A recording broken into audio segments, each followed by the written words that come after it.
ಓಂ ಶ್ರೀ ಗುರುಭ್ಯೋ ನಮಃ. ಸದ್ಗುರು ಭಗವಾನ್ ಶ್ರೀ ಶ್ರೀಧರವರ ಚರಿತ್ರೆ 19ನೇ ಅಧ್ಯಾಯ. ನಮಃ ಶಾಂತಾಯ ದಿವ್ಯಾಯ ಸತ್ಯಧರ್ಮ ಸ್ವರೂಪಿಣೆ ಸ್ವಾನಂದಾಮೃತ ತೃಪ್ತಾಯ ಶ್ರೀಧರಾಯ ನಮೋ ನಮಃ. ಗಿರ್ನಾರ್ ಕ್ಷೇತ್ರಕ್ಕೆ 1947ನೇ ಇಸ್ವಿ. ದಾನ ಧರ್ಮ ಜ್ಞಾನ ವೈರಾಗ್ಯ ತಪೋಮೂರ್ತಿಗಳಾದ ಶ್ರೀಗಳು ಹರಿದ್ವಾರದಿಂದ ರೈಲಿನಲ್ಲಿ ಹೊರಟು ಜುನಾಗಢ ಎಂಬ ನಗರದಲ್ಲಿ ಇಳಿದರು. ಅಲ್ಲೇ ಬ್ರಹ್ಮಚಾರಿಗಳ 2 ಆಶ್ರಮಗಳು ಇದ್ದವು. ಬಡ ಕುಮಾರರಿಗೆ ಮತ್ತು ಕುಮಾರಿಯರಿಗೆ ಪ್ರತ್ಯೇಕವಾಗಿ ದಕ್ಷ ಮೇಲ್ವಿಚಾರಣೆಯಡಿಯಲ್ಲಿ ನಡೆಸುತ್ತಿದ್ದ ಆಶ್ರಮಗಳನ್ನು ಕಂಡು ಹರ್ಷಿತರಾಗಿ ಶ್ರೀಗಳು ಅಲ್ಲಿಯೇ 3-4 ದಿನಗಳಿದ್ದು ಗಿರ್ನಾರಕ್ಕೆ ಪ್ರಯಾಣ ಮಾಡಿದರು.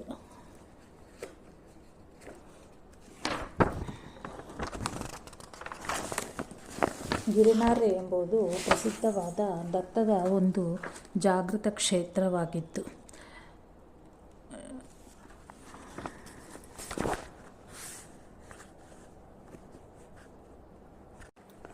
ಐವತ್ತೊಂದು ಕ್ಷೇತ್ರ ಶಕ್ತಿಪೀಠಗಳಲ್ಲಿ ಒಂದಾದ ಮಹಾಕಾಳಿ ದೇವಿಯ ಮಂದಿರವೂ ಇಲ್ಲಿದೆ. ಜೈನರಿಗೂ ಇದು ಶ್ರೇಷ್ಠ ಕ್ಷೇತ್ರವಾಗಿತ್ತು. ಇಲ್ಲಿಯೇ ಶ್ರೀ ಗೋರಖನಾಥ್, ಭರ್ತೃಹರಿ ಮುಂತಾದವರು ತಪಸ್ಸು ಮಾಡಿದ್ದರೆಂದು ಪ್ರತೀತಿ ಇದೆ.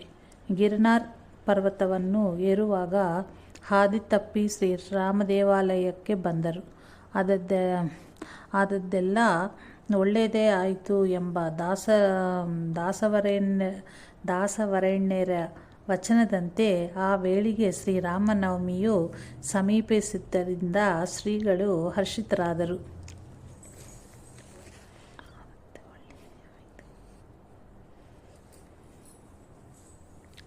ಅಲ್ಲಿನ ಮಹಾಂತರು ಶ್ರೀಗಳಿಗೆ ವಸತಿ ಸೌಕರ್ಯವನ್ನು ಕಲ್ಪಿಸಿದರು. ಜಪತಪಾನುಷ್ಠಾನಗಳಲ್ಲಿ ನಿರತರಾದ ಶ್ರೀಗಳು ಆನಂದವಾಗಿ 10-15 ದಿನಗಳ ಕಾಲ ಅಲ್ಲಿಯೇ ತಂಗಿದರು. ಶ್ರೀಗಳು ಹರಿದ್ವಾರದಿಂದ ಇಲ್ಲಿಗೆ ರೈಲಿನಲ್ಲಿ ಬರುವಾಗ ದಾರಿಯ ನಿಲ್ದಾಣಗಳಲ್ಲಿ ಜನರು ಗಾಬರಿಯಿಂದ ಓಡುತ್ತಾ ಇದ್ದರು. ರೈಲಿಗೆ ನುಗ್ಗಿ ಜಾಗವಿಲ್ಲದೆ ಹೊರಗೆಲ್ಲ ನೇತಾಡುತ್ತಾ ಇದ್ದರು. ಹೆಂಗಸರು ಮಕ್ಕಳ ರೋದನವು ಶ್ರೀಗಳ ಕಿವಿಗೆ ಮುಟ್ಟಿತ್ತು. ಈಗ ರಾಮ ಮಂದಿರದಲ್ಲಿ ಇರುವಾಗ ಯಾರೋ ಬಂದು ಶೌಖಾಲಿ ಪ್ರಕರಣದ ಬಗ್ಗೆ ಪ್ರತಿಕ್ರಿಯೆ ವರದಿ ಓದಿ ಹೇಳಿದರು. ಅದರಲ್ಲಿ ಕೂಲೆ ಅತ್ಯಾಚಾರ, ಚಿತ್ರಹಿಂಸೆಯ ಬಗ್ಗೆ ಕರುಣಾಕ್ರದಂದ ಕಥೆ ಇತ್ತು. ಇದನ್ನು ಕೇಳಿದ ಶ್ರೀಗಳ ಕಣ್ಣಲ್ಲಿ ನೀರು ಹರಿಯತೊಡಗಿತು.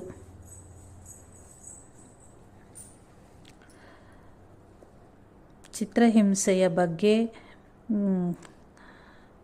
ಕರುಣಾಕ್ರಾಂತದ ಕಥೆ ಇತ್ತು. ಇದನ್ನು ಕೇಳಿದ ಶ್ರೀಗಳ ಕಣ್ಣಲ್ಲಿ ನೀರು ಹರಿಯತೊಡಗಿತು. ಅವರು ರಾಮನ ಮುಖವನ್ನು ನೋಡಿ, ನೀನು ತೊಟ್ಟಿರುವ ಬಿರುದು ಭಕ್ತವತ್ಸಲ, ದಯಾನಿಧಿ, ಭಕ್ತ ಕಾಮಕಲ್ಪದ್ರುಮ ಎಂದೆಲ್ಲ ಶ್ರುತಿ ಸ್ಮೃತಿ ಪುರಾಣಗಳು ಹೊಗಳುತ್ತವೆ. ಧರ್ಮದಂಡವನ್ನು ಕೈಯಲ್ಲಿ ಹಿಡಿದು ಜಗತ್ತನ್ನು ಆಳುತ್ತಿರುವ ನೀನಿದ್ದಾಗ ಇಂತಹ ಪ್ರಸಂಗ ನಡೆಯಬೇಕೇ? ಮತ್ಸ್ಯ, ಕೂರ್ಮ, ವರಾಹ, ನರಸಿಂಹಾದಿ ಅವತಾರಗಳನ್ನು ತಾಳುವಾಗ ನಿನಗೆಷ್ಟು ಸಮಯ ಬೇಕಾಯಿತು? ಸಂಕಲ್ಪಿಸಿದ ಕೂಡಲೇ ಆಯಾ ರೂಪಗಳಿಂದ ಪ್ರಕಟವಾಗವಿಲ್ಲವೇ? ಇಂತಹ ಸಮಯದಲ್ಲೂ ನೀನೇಕೆ ಅವತಾರ ತಾಳಲೊಲ್ಲೆ? ಇಂತಹ ಸಮಯ ಬಾರದಿದ್ದರೆ ನಿನ್ನ ಸಾಮರ್ಥ್ಯವನ್ನು ನಮಗಾದರೂ ಕೊಡು. ಕರುಳ ಕೊರೆಯುವ ದೀನರಾದ ಹೆಣ್ಣು ಮಕ್ಕಳ ಕೂಗು ನಿನಗೆ ಕೇಳಿಸ್ತಾ ಇಲ್ಲವೇ ಪ್ರಭು ಎಂಬ ಅರ್ಥಗರ್ಭಿತವಾದ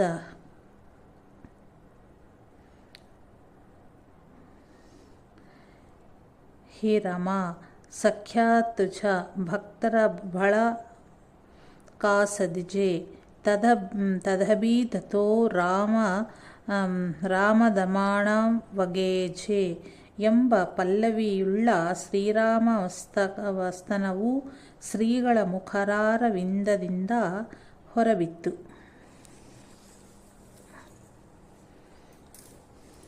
ಶ್ರೀರಾಮನಿಂದ ನೀನು ಸೂಚನೆ ಆಯಿತೋ, ಶ್ರೀಗಳ ದುಃಖ ಸ್ವಲ್ಪ ಕಡಿಮೆ ಆಯಿತು.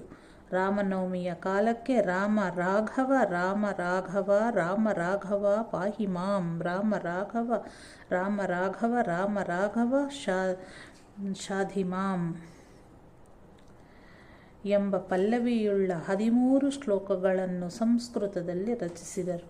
ಒಂದು ಬೆಳಿಗ್ಗೆ ಶ್ರೀಗಳು 3 ಗಂಟೆಗೆ ಎದ್ದು ನೇರವಾಗಿ ಗಿರ್ನಾರ್ ಪರ್ವತವನ್ನು ಹತ್ತಲಾರಂಭಿಸಿದರು. ಈಗಾಗಲೇ ಅರ್ಧದಾರಿ ಸವಿದಿದ್ದರಿಂದ ನೇರವಾಗಿ ಹತ್ತಿ ಸೂರ್ಯೋದಯಕ್ಕೆ ಸರಿಯಾಗಿ ದತ್ತಪಾದುಕೆಯ ಬಳಿಯ ಗಂಟೆಯ ಕೆಳಗೆ ಹೋಗಿ ಕುಳಿತರು. ಅಲ್ಲಿಯ ಅರ್ಚಕನು ಅನಂತರ ಬಂದು ಪಾದುಕಗಳ ಪೂಜೆ ಮಾಡಿದನು. ಶ್ರೀಗಳ ಪಾದಕ್ಕೂ ತುಳಸಿದಳ ಏರಿಸಿ ಆಶ್ಚರ್ಯದಿಂದ ಕಣ್ಣು ಬಿಟ್ಟು ನೋಡಿದನು. ಯಾಕಂದರೆ ಸೀಮಾರೇಖೆಯ ಬದಿಗೆ ಇದ್ದ ಈ ಕ್ಷೇತ್ರವನ್ನು ಆಕ್ರಮಿಸಿಕೊಳ್ಳಲು ಪಾಕಿಸ್ತಾನದ ಮನ್ನಾರ ನಡೆಯುತ್ತಿತ್ತು. ಅದನ್ನು ಎದುರಿಸಲು ಭಾರತೀಯ ಸೈನಿಕರು ಅಲ್ಲೇ ಸಜ್ಜಾಗಿ ನಿಂತಿದ್ದರು. ಅಂತಹ ಸಮಯದಲ್ಲಿ ಇಲ್ಲಿಗೆ ಬಂದಿರುವವರು ಮಹಾತ್ಮರಲ್ಲದೆ ಮತ್ತಾರೂ ಅಲ್ಲ. ಈ ಕ್ಷೇತ್ರವನ್ನು ರಕ್ಷಿಸುವ ಮೂಲಕ ಭಾರತದ ರಕ್ಷಣೆಗೆ ಇವರು ಬಂದಿರುವರೆಂಬುದು ಆ ಅರ್ಚಕನ ಆಶ್ಚರ್ಯಕ್ಕೆ ಕಾರಣವಾಗಿತ್ತು. ಶ್ರೀಗಳನ್ನು ಕೆಳಗಿನ ಮಠಕ್ಕೆ ಬರಬೇಕೆಂದು ಪ್ರಾರ್ಥಿಸಿ ಆತನು ಹೊರಟು ಹೋದನು.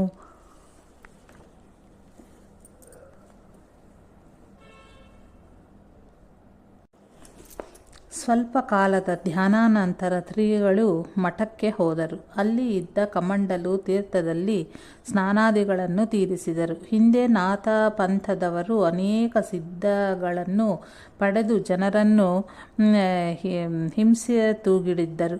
ಆಗ ಶ್ರೀ ದತ್ತಗುರುವು ಬಂದು ಅವರ ಸಿದ್ಧಗಳನ್ನೆಲ್ಲ ತನ್ನ ಕಮಂಡಲುಗಳಲ್ಲಿ ಹಾಕಿಕೊಂಡೇ ಬಿಟ್ಟನು. ಅನಂತರ ಚೆಲ್ಲಿದ ಆ ಕಮಂಡಲುವಿನ ನೀರೇ ಆ ಕಮಂಡಲು ತೀರ್ಥ ಆಯಿತು. ಬರೂಡದ ರಾಜರಘು ಮನೆತನದ ಭಾಸ್ಕರನೆಂಬ ಬ್ರಾಹ್ಮಣ ಮೂರ್ಛಾ ರೋಗ ಪೀಡಿತನಾಗಿ ಇಲ್ಲಿಗೆ ಬಂದಿದ್ದನು. ಅವನು ಶ್ರೀಗಳನ್ನು ಸಂದರ್ಶಿಸಿ ಅವರ ಶಿಷ್ಯತ್ವವನ್ನು ಸ್ವೀಕರಿಸಿದನು. ಶ್ರೀಗಳು ಆತನಿಗೆ ಗುರುಚರಿತ್ರ ಪಾರಾಯಣ ಮಾಡಲು ಅಪ್ಪಣೆ ಮಾಡಿದರು. ಈ ಪಾರಾಯಣ ಮತ್ತು ಗುರುಸೇವೆಯಿಂದ ಆತನು ಗುಣಮುಖನಾಗುತ್ತಾ ಬಂದನು. ಅಯ್ಯಾಬುವ ಅವರ ಜೊತೆಯಲ್ಲೇ ಈತನು ಶ್ರೀಗಳ ಸೇವೆ ಮಾಡಲಾರಂಭಿಸಿದನು. ಮುಂದೆ ಶ್ರೀಗಳ ಅಪ್ಪಣೆಯಂತೆ ಈ ಭಾಸ್ಕರ ಬುವ ಸಜ್ಜನಗಡದಲ್ಲೂ ಸೇವೆ ಮಾಡಿಸಿಕೊಂಡಿದ್ದನು. ಚಾತುರ್ಮಾಸ ಸಮೀಪಿಸುತ್ತಿತ್ತು. ಅದನ್ನು ಸಮೀಪದಲ್ಲಿಯೇ ಇರುವ ತಮ್ಮ ರಾಣಾಪುರದ 2ನೆಯ ಮಠದಲ್ಲಿ ಮಾಡಬೇಕೆಂದು ಇಲ್ಲಿನ ಮಠಾಧಿಪತಿಗಳು ಕೇಳಿಕೊಂಡರು. ರಾಣಾಪುರ ಊರಿನ ಹೊರಭಾಗದಲ್ಲಿ ಶ್ರೀ ರಾಣೇಶ್ವರ ಮಂದಿರ ಮತ್ತು ಇವರ ಮಠ ಇತ್ತು.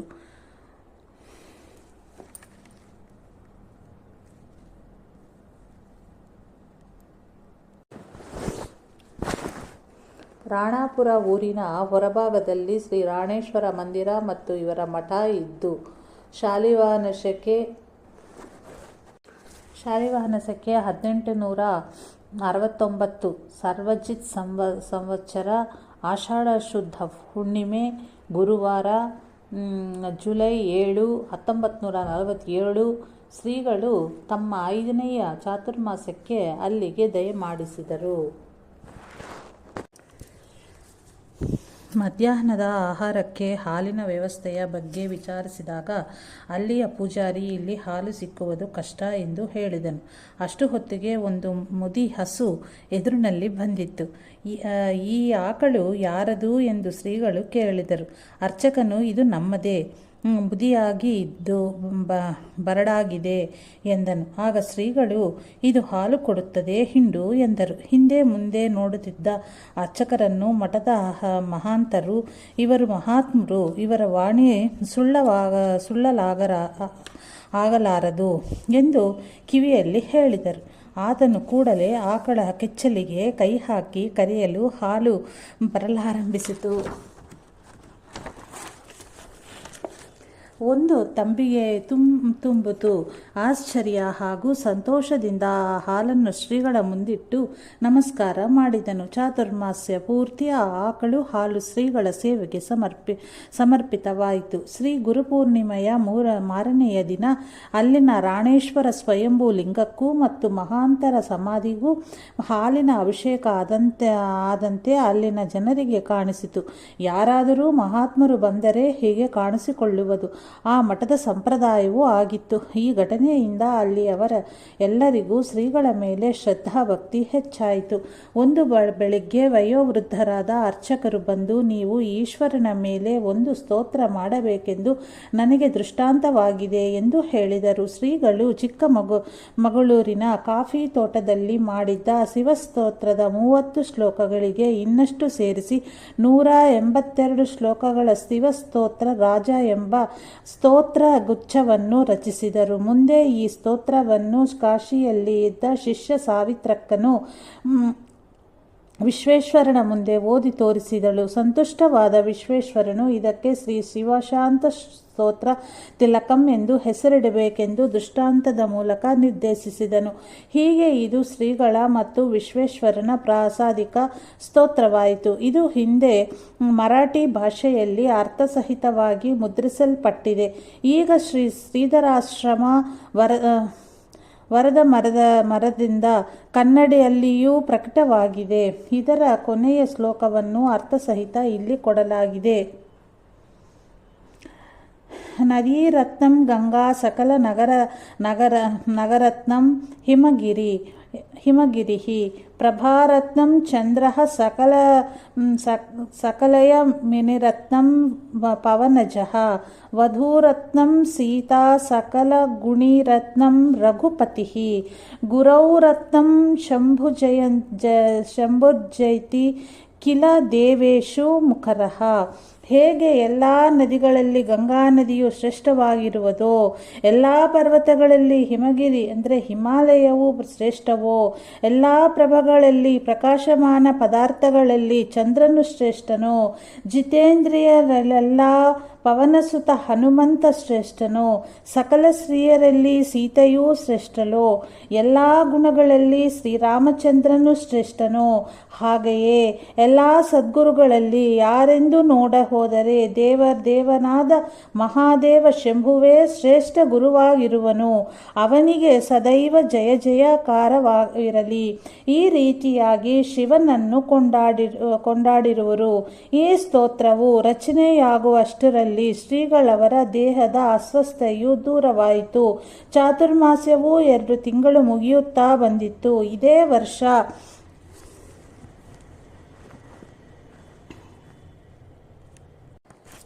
ವರ್ಷ ಆಗಸ್ಟ್ 15, 1947 ಅಂದರೆ ಶ್ರೀಗಳವರು ರಾಣಾಪುರದಲ್ಲಿ ಚಾತುರ್ಮಾಸದಲ್ಲಿ ಇದ್ದಾಗಲೇ ನಮ್ಮ ಭಾರತಕ್ಕೆ ಸ್ವಾತಂತ್ರ್ಯ ದೊರಕಿತು.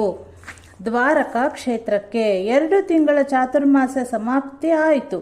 ಶ್ರೀಗಳು ಪಶ್ಚಿಮಾನ್ವಯವಾದ ದ್ವಾರಕಾ ಕ್ಷೇತ್ರಕ್ಕೆ ಹೊರಟರು.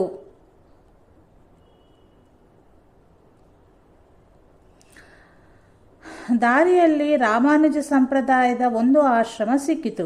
ಅಲ್ಲಿನ ಅಧಿದೈವತ ಶ್ರೀರಾಮ. ಶ್ರೀಗಳು ಅಲ್ಲಿನ ಮಹಾಂತರನ್ನು ಕೇಳಿಕೊಂಡು ಅಲ್ಲಿಯೇ ವಾಸಸ್ಥ್ಯ ಮಾಡಿದರು. ಅನಂತರ ಶಿಷ್ಟರೊಡನೆ ಶ್ರೀ ಶಂಕರಾಚಾರ್ಯರ ಮಠಕ್ಕೆ ಹೋದರು. ಮಠಾಧಿಪತಿಗಳು ಕನ್ನಡದವರೇ ಆಗಿದ್ದರು. ಅವರು ಆಗ ಇದ್ದರೂ ಅವರ ಶಿಷ್ಯರಾದ ಕನ್ನಡ ಸನ್ಯಾಸಿಗಳೊಬ್ಬರು ಶ್ರೀಗಳನ್ನು ಎಲ್ಲೆಡೆ ಕರೆದುಕೊಂಡು ಹೋಗಿ ತೋರಿಸಿದರು. ಇವರಿಗೆ ಬೇಕಾದ ಅಕ್ಕಿ ಮೊದಲಾದವನ್ನು ಆ ಧಾನ್ಯ ನಿಯಂತ್ರಣಾ ಶಾಲದಲ್ಲಿ ದೊರಕಿಸಿಕೊಟ್ಟರು.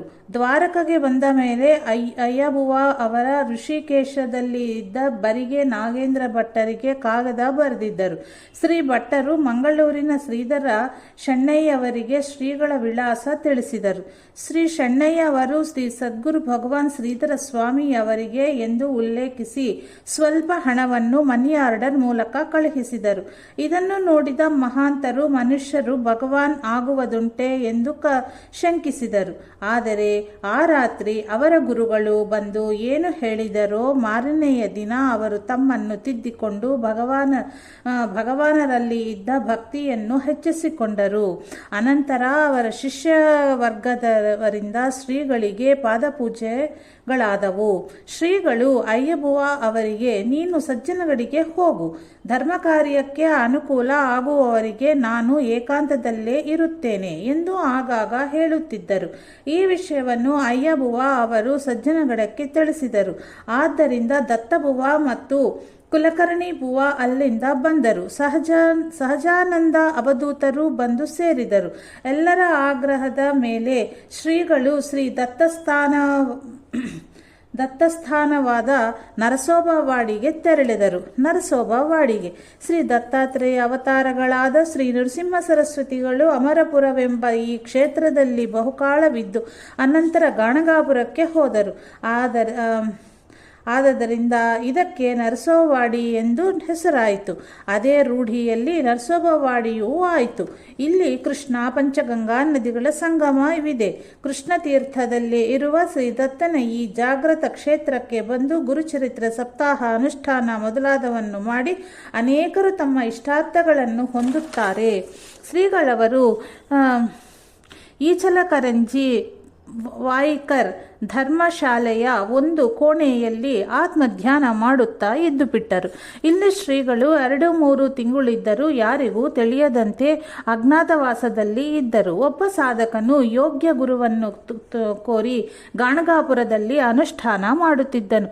ಅವನ ಸ್ವಪ್ನದಲ್ಲಿ ನರಸೋಬವಾಡಿಯಲ್ಲಿ ಬ್ರಹ್ಮನಿಷ್ಠ ಸನ್ಯಾಸಿಗಳು ಇಂತಹ ಕಡೆಗೆ ಇದ್ದಾರೆ, ಅವರನ್ನು ಗುರುವಾಗಿ ಮಾಡಿಕೋ ಎಂದು ದೃಷ್ಟಾಂತವಾಯಿತು. ಆತನು ಅಂದರೆ ಬಾಲಕೃಷ್ಣಬುವ ಅಷ್ಟೇಕರ್ ಇಲ್ಲಿಗೆ ಬಂದು ಶ್ರೀಗಳಿಂದ ಆ ಅನುಗ್ರಹವನ್ನು ಪಡೆದನು. ಹೀಗೆಯೇ ಅನೇಕ ಜನರು ಬಂದು ಶ್ರೀಗಳಿಂದ ಅನುಗ್ರಹಿತರಾದರು.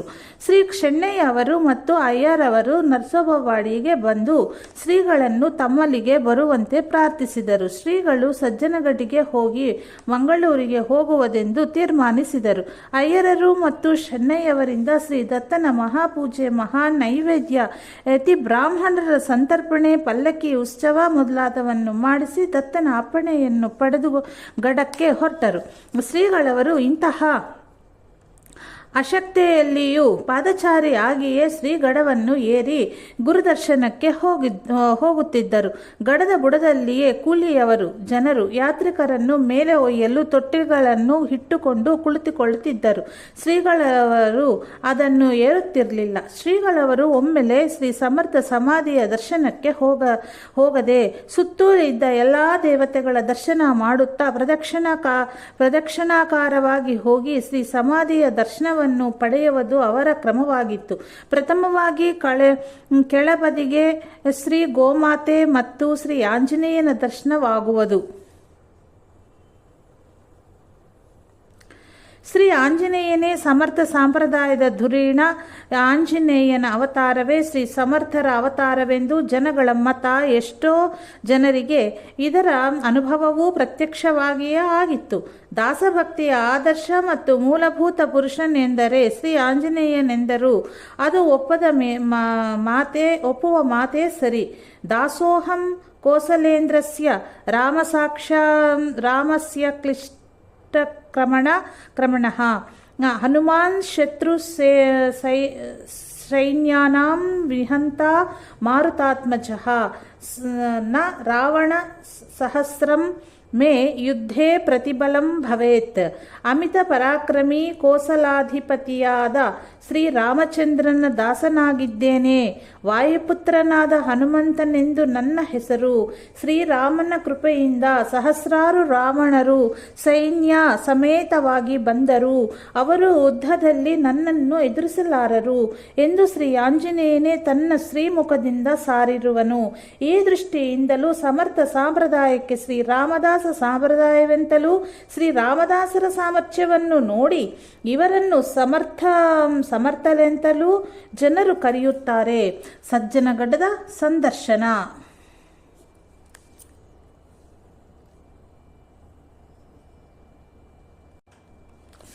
ಸಜ್ಜನಗಡದ ಸಂದರ್ಶನ. ಶಾಲಿವಾಹನ ಶಕೆ 1899. ಶ್ರೀ ಸರ್ವಜಿತ್ ಸಂವತ್ಸರ ಇಸವಿ 1947. ಇಂತಹ ಆಂಜನೇಯನ ಅವತಾರಿಗಳಾದ ಶ್ರೀ ಸಮರ್ಥ ರಾಮದಾಸ ಗುರುಗಳ ದಿವ್ಯ ಸಾನ್ನಿಧ್ಯವಾದ ಸಜ್ಜನಗಡವನ್ನು ಶ್ರೀಗಳವರು ಅಯ್ಯರರ ಮತ್ತು ಶೆನ್ನಯ್ಯವರಿಗೆ ಇಲ್ಲಿಯ ಪರಿಚಯ ಹೇಳುತ್ತಾ ಆಯಾ ಸ್ಥಳಗಳನ್ನು ದರ್ಶನ ಮಾಡಿಸುತ್ತಾ ವಿರತೂಗಿಡಿದರು. ಶ್ರೀಗಳವರು ತಮ್ಮ ಕ್ರಮ ಪ್ರಕಾರವಾಗಿ ಪರಳಿ ಕಡೆಯಿಂದ ಬರುವಾಗ ಪ್ರಥಮವಾಗಿ ಶ್ರೀ ಗೋಮಾತೆಯ ಮತ್ತು ಶ್ರೀ ಆಂಜನೇಯನ ದರ್ಶನವನ್ನು ಮಾಡಿ ಮೆಟ್ಟಲುಗಳನ್ನ ಏರಿ ಮಹಾದ್ವಾರದಿಂದ ಒಳಗೆ ಬಂದು ಶ್ರೀ ಅಂಗಾಯಿ ದೇವಿಯ ದರ್ಶನಕ್ಕೆ ಹೋದರು. ಅಂಗಾಪುರ ಮಡುವಿನಲ್ಲಿ ಈ ಮಹಿಷಾಸುರ ಮರ್ದಿನಿಯ ಮೂರ್ತಿಯು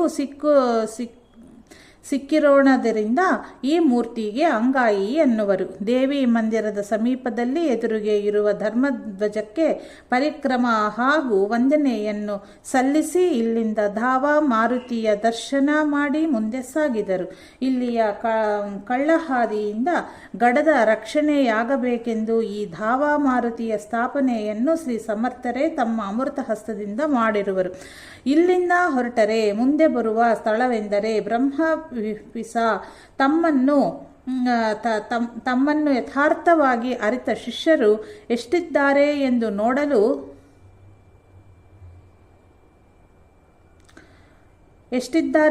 ನೋಡಲು ಒಂದು ದಿನ ಶ್ರೀ ಸಮರ್ಥರು ಹುಚ್ಚನ ವೇಷ ತಾಳಿ ಈ ಸ್ಥಳದಲ್ಲಿ ಕೆಳಗೆ ನೂರಾರುಗಳು ತಗ್ಗಿಗೆ ಧುಮುಕಿ ಸ್ವಲ್ಪ ದೂರದಲ್ಲಿ ಇದ್ದ ಬ್ರಹ್ಮಾರಣ್ಯದಲ್ಲಿ ಸಮಾಧಿನಿಷ್ಠರಾಗಿ ಕುಳಿತಿದ್ದರು. ಶಿಷ್ಯರಲ್ಲೊಬ್ಬರಾದ ಶ್ರೀ ಕಲ್ಯಾಣ ಸ್ವಾಮಿಯವರು ಅವರಂತೆಯೇ ಕೆಳಗೆ ಧುಮುಕಿ ಶ್ರೀಗುರು ದರ್ಶನವನ್ನು ಪಡೆದರು. ಅಲ್ಲಿ ಕೆಲವು ದಿನ ನಿರ್ವಿಕಲ್ಪ ಸಮಾಧಿಯಲ್ಲಿ ಇದ್ದು ಕೆಳಗಿನಿಂದ ನೂರಾರು ಮೈಲಿ ಹಾರಿ ಮಠಕ್ಕೆ ಬರುವಾಗ ಕೆಲವು ಹೆದರುವ ಜನರನ್ನು ಕಂಡು ಬ್ರಹ್ಮಸ್ವರೂಪದ ಹುಚ್ಚು ಹಿಡಿಸಿಕೊಂಡ ಹುಚ್ಚ ನಾನೆಂದು ಅಪರೋಕ್ಷ ಜ್ಞಾನ ಲಕ್ಷಣಗಳಿಂದ ಕೂಡಿದ್ದ ಒಂದು ಪದ್ಯವನ್ನು ರಚಿಸಿ ಹಾಡಿದ್ದರು. ಈ ಘಟನೆಯ ನೆನಪಿಗಾಗಿ ಈ ಸ್ಥಳಕ್ಕೆ ಬ್ರಹ್ಮಪಿಸ ಬ್ರಹ್ಮಸ್ವರೂಪದ ಹುಚ್ಚು ಹಿಡಿಸಿಕೊಂಡವರು ಎಂದು ಹೆಸರನ್ನಿಟ್ಟಿದ್ದಾರೆ. ಇಲ್ಲಿ ಗಾಳಿ ಮತ್ತು ಶೀತ ಬಹುಳ. ಅವನ್ನು ಸಹಿಸಿ ಧ್ಯಾನಾಭ್ಯಾಸವನ್ನು ಮಾಡಿದ ಎಷ್ಟೋ ಜನರು ಆತ್ಮಾನುಭವಗಳಾಗಿದ್ದಾರೆ ಎಂದು ಈ ಸ್ಥಳದ ಮಹತ್ಯವಿದೆ. ಈ ಸ್ಥಳದ ಪಕ್ಕದಲ್ಲಿ ಕುಳಿತಾಗಲೇ ಹಿಂದೆ ಶ್ರೀಗಳವರಿಗೆ ಭಗವಾನ್ ಎಂಬ ಹೆಸರು ಬಂದಿತ್ತು. ಇಲ್ಲಿಂದ ಶ್ರೀಗಳವರು ಕಲ್ಯಾಣ ಘಾಟಿ ಎಂಬ ಸ್ಥಳಕ್ಕೆ ಬಂದರು. ಶಿಷ್ಯೋತ್ತಮರಾದ ಕಲ್ಯಾಣ ಸ್ವಾಮಿಗಳ ನಿಷ್ಠೆಯನ್ನು ಮಿಕ್ಕ ಶಿಷ್ಯರ ಮುಂದೆ ಒಂದು ಆದರ್ಶವಾಗಿಸಿರುವ ಸಲುವಾಗಿ ಶ್ರೀ ಸಮರ್ಥರು ಒಂದು ಘಟನೆಯನ್ನು ನಡೆಸಿದ ವಿಶಿಷ್ಟ ಸ್ಥಳವಾಗಿರುವುದು. ಒಮ್ಮೆ ಶ್ರೀ ಸಮರ್ಥರು ಶಿಷ್ಯರ ಸಮೇತರಾಗಿ ವಾಯು ವಿಹಾರಕ್ಕೆಂದು ತಿರುಗಾಟಕ್ಕೆ ಹೊರಟವರು. ಇಲ್ಲಿ ಕೆಲವು ಹೊತ್ತು ನಿಂತರು. ಆವಾಗ ಶ್ರೀ ಸಮರ್ಥರ ಶಾಟಿಯು ಅಂದರೆ ವಸ್ತ್ರ ಗಾಳಿಯಲ್ಲಿ ಹಾರಿತು. ಅದನ್ನು ನೋಡಿ ಶ್ರೀ ಕಲ್ಯಾಣ ಸ್ವಾಮಿಗಳು ಕೆಳಗೆ ಬಹುಳ ಕಡಿದಾದ ತಗ್ಗಿದ್ದರೂ ಅದನ್ನು ಯೋಚಿಸದೆ ಅದರ ಜೊತೆಗೆ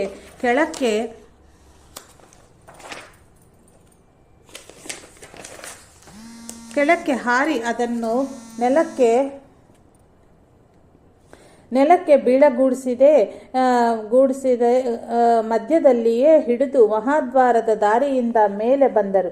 ಈ ಘಟನೆಯು ಸ್ಮಾರಕವು ಇಲ್ಲಿ ಇರುವುದು. ಇಲ್ಲಿಂದ ಮುಂದೆ ಹೋದರೆ ನೇರವಾಗಿ ಮಠಕ್ಕೆ ಹೋಗುವ ದಾರಿ ಸಿಗುವುದು. ಈ ಶ್ರೀ ಲೋಕಮಾನ್ಯ ತಿಲಕ್ ಸ್ಮಾರಕ ದ್ವಾರದವರೆಗೆ ಹೋಗಿ ಅಲ್ಲಿಂದ ಮುಂದೆ ಆಂಜನೇಯನ ದರ್ಶನಕ್ಕೆ ಬಂದರು.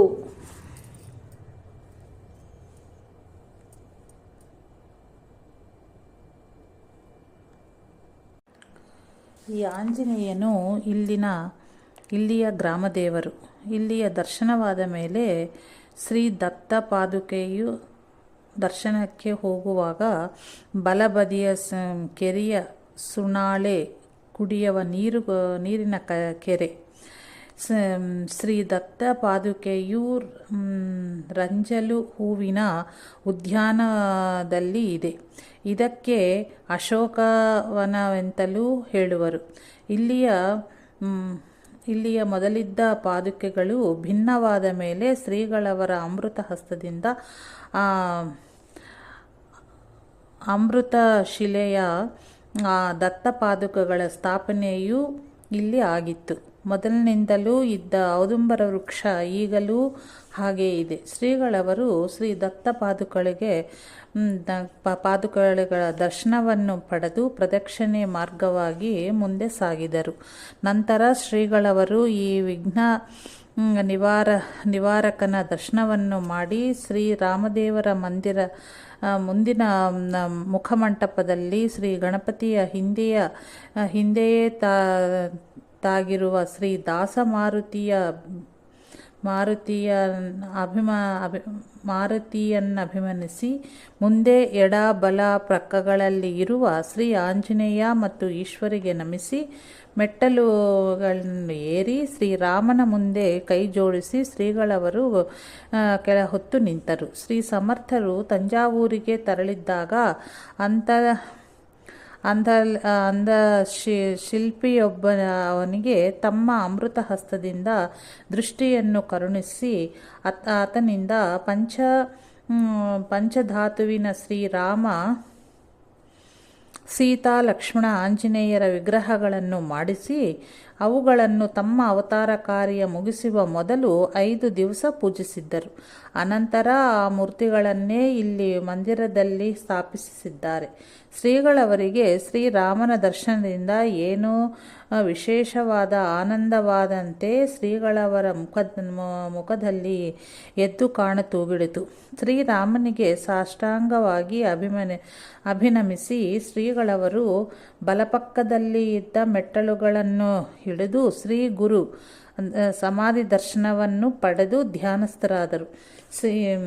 ಶ್ರೀ ಸಮಾಧಿಯಲ್ಲಿ ಕಾಣುವ ಅಡ್ಡಗೆರೆಯು ಶ್ರೀ ಸಮರ್ಥರು ಈ ಸಮಾಧಿಯ ಶಿಲೆಯಿಂದ ಹೊರಬಿದ್ದು ಶ್ರೀ ಕಲ್ಯಾಣ ಸ್ವಾಮಿಗಳು ಬಂದಾಗ ಅವರ ಗುರು ದರ್ಶನದ ಇಚ್ಛೆಯನ್ನು ಪೂರ್ಣಪಡಿಸಿದ ಪ್ರಸಂಗವನ್ನು ನೆನಪಿಗೆ ತಂದುಕೊಳ್ಳುತ್ತದೆ.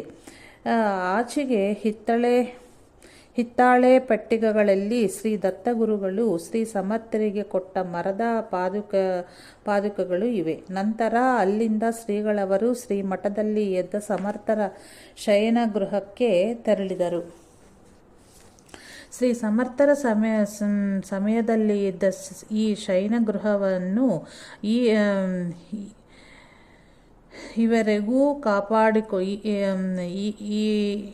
ಇವರೆಗೂ ಕಾಪಾಡಿಕೊಂಡು ಬಂದಿದ್ದಾರೆ.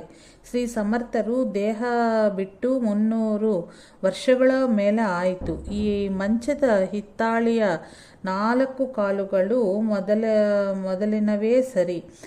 ದೇಹ ಬಿಡುವ ಮೊದಲು ಶಿವಾಜಿಯ ಆಗ್ರಹದ ಮೇರೆಗೆ ಶ್ರೀ ಸಮರ್ಥರು ಮಂಚದ ಮೇಲೆ ವಿಶ್ರಮಿಸುತ್ತಿದ್ದರು. ಹಾಗೂ ಅಲ್ಲಿ ಕಾಣುವುದು ವಲ್ಕಲಗಳು ಮೊದಲಿನ ಋಷಿ ಮುನಿಗಳು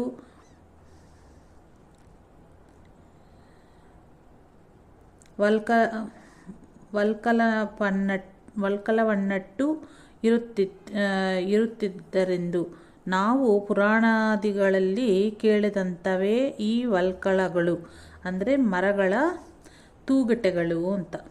ಶ್ರೀರಾಮದೇವರು ತಮ್ಮ ಅರಣ್ಯವಾಸದಲ್ಲಿ ಹುಟ್ಟಿದ್ದ ವಲ್ಕಲಗಳು ಪ್ರಸಾದ ರೂಪವಾಗಿ ಶ್ರೀ ಆಂಜನೇಯನಿಗೆ ಪ್ರಾಪ್ತವಾಗಿದ್ದು, ಶ್ರೀ ಆಂಜನೇಯದಿಂದ ಅನಂತರ ಪ್ರಸಾದ ರೂಪವಾಗಿ ಶ್ರೀ ಸಮರ್ಥರಿಗೆ ಪ್ರಾಪ್ತವಾಗಿವೆ ಎಂಬ ಪ್ರತೀತಿ ಇದೆ. ಮಂಚದ ಮೇಲಿಟ್ಟಿರುವ ಕೌಪೀನಧಾರಿ ಶ್ರೀ ಸಮರ್ಥರ ಚಿತ್ರಪಟವನ್ನು ಚಿತ್ರಿಸಿದವರು ತಂಜಾವೂರಿನ ಭೀಮಸ್ವಾಮಿಗಳೆಂದು ಕೆಲವರು ಹೇಳುತ್ತಾರೆ. ಶ್ರೀ ಸಮರ್ಥರು ತಮ್ಮ 12 ವರ್ಷದಿಂದ 60 ವರ್ಷದವರೆಗೂ ಬರೀ ಕೌಪೀನದ ಮೇಲೆಯೇ ಇದ್ದರು ಹಾಗೂ ಅಲ್ಲಿರುವ ತಂಬಿಗೆ, ತಾಂಬೂಲದ ಪೆಟ್ಟಿಗೆ, ಪೀಕದಾಣಿ, ಯೋಗದಂಡ ಇವುಗಳೆಲ್ಲ ಅವರ ಕಾಲದ್ದೇ ಸರಿ. ಯೋಗದಂಡವು ನಿಂತುಕೊಂಡಾಗ ಇಟ್ಟುಕೊಳ್ಳಕೆಂದು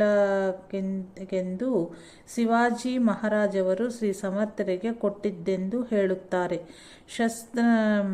ಶಸ್ತ್ರಪ್ರಿಯ ಕ್ಷತ್ರಿಯನು ಮಾಡಿರುವ ಸೇವೆ ಎಂದು ತಿಳಿಸಲೋಸಗೆ ಎಂಬಂತೆ ಅದರೊಳಗೆ ಒಂದು ಕತ್ತಿಯನ್ನು ಇಟ್ಟಿದ್ದಾರೆ. ಇದನ್ನು ತಿರುಗಿಸಿ ಕತ್ತಿಯನ್ನು ಹೊರಗೆ ತೆಗೆಯಲಿಕ್ಕೆ ಬರುತ್ತದೆ. ಇದರ ಪಕ್ಕದಲ್ಲಿ ಇರುವ ಇನ್ನೊಂದು ಯೋಗದಂಡವು ಶ್ರೀ ಗೋರಖನಾಥರು ಶ್ರೀ ಸಮರ್ಥರಿಗೆ ಕೊಟ್ಟದ್ದನ್ನು ಅನ್ನುತ್ತಾರೆ. ಅವರು ಉಪಯೋಗಿಸುತ್ತಿದ್ದ ಬೆತ್ತವೂ ಸಹ ಅಲ್ಲೇ ಇದೆ. ಮೂಲೆಯಲ್ಲಿ ಇರುವ ದೊಡ್ಡ ಹಂಡೆಯಿಂದ ಶ್ರೀ ಕಲ್ಯಾಣ ಸ್ವಾಮಿಗಳು ಶ್ರೀ ಸಮರ್ಥರ ಸೇವೆಗಾಗಿ ನೀರು ಹೊರುತ್ತಿದ್ದರು ಎಂದು ಉಲ್ಲೇಖವಿದೆ. ಆಚೆಗೆ ಪಾಕಶಾಲೆ ಮತ್ತು ಗೋಶಾಲೆ ಇದೆ. ಶ್ರೀಗಳವರು ಅಲ್ಲಿಯ ದರ್ಶನವನ್ನು ಮಾಡಿ ಜೊತೆಯವರಿಗೆ ನೀವೆಲ್ಲ ನಿಮ್ಮ ಸ್ಥಳದಲ್ಲಿ ಇರಬಹುದು ಎಂದು ಹೇಳಿ ಮಧ್ಯಾಹ್ನ ಸ್ನಾನಕ್ಕೆ ಹೊರಟರು. ಜೊತೆಗೆ ಬಂದ ಶ್ರೀ ಅಯ್ಯರಿಂದಲೂ ಶ್ರೀ ಶಣ್ಣಯ್ಯವರಿಂದಲೂ ಶ್ರೀ ಸಮರ್ಥರ ಮಹಾಪೂಜೆ, ಅನ್ನ ಸಂತರ್ಪಣೆಗಳನ್ನು ಮಾಡಿಸಿ 2-3 ದಿವಸಗಳ ಮೇಲೆ ತಮ್ಮ ತಮ್ಮ ಮನೆಗೆ ಹೋಗಲು ಮಂತ್ರಾಕ್ಷತೆಗಳನ್ನು ಕರುಣಿಸಿದರು. ಕೆಲವು ದಿನವೆಲ್ಲಿದ್ದು ಮಂಗಳೂರಿಗೆ ಬರುತ್ತೇವೆ ಎಂದು ಶಣ್ಣಯ್ಯವರಿಗೆ ಹೇಳಿ ಅವರನ್ನು ಕಳುಹಿಸಿಕೊಟ್ಟರು. ಸಾಧಕರಿಗಾಗಿ ಶ್ರೀಗಳವರು 10-15 ದಿನಗಳವರೆಗೆ ಶ್ರೀಗಢದಲ್ಲಿ ಇದ್ದು ನಿತ್ಯ ಪ್ರವಚನ, ಸಾಧಕರ ಸಂದೇಶ, ಸಮಾಧಾನ, ಭಕ್ತರಿಗೆ ದರ್ಶನ ಹಾಗೂ ಆಶೀರ್ವಾದಗಳನ್ನು ಕರುಣಿಸಿ ಮಂಗಳೂರಿಗೆ ಪ್ರಯಾಣ ಬೆಳೆಸಿದರು.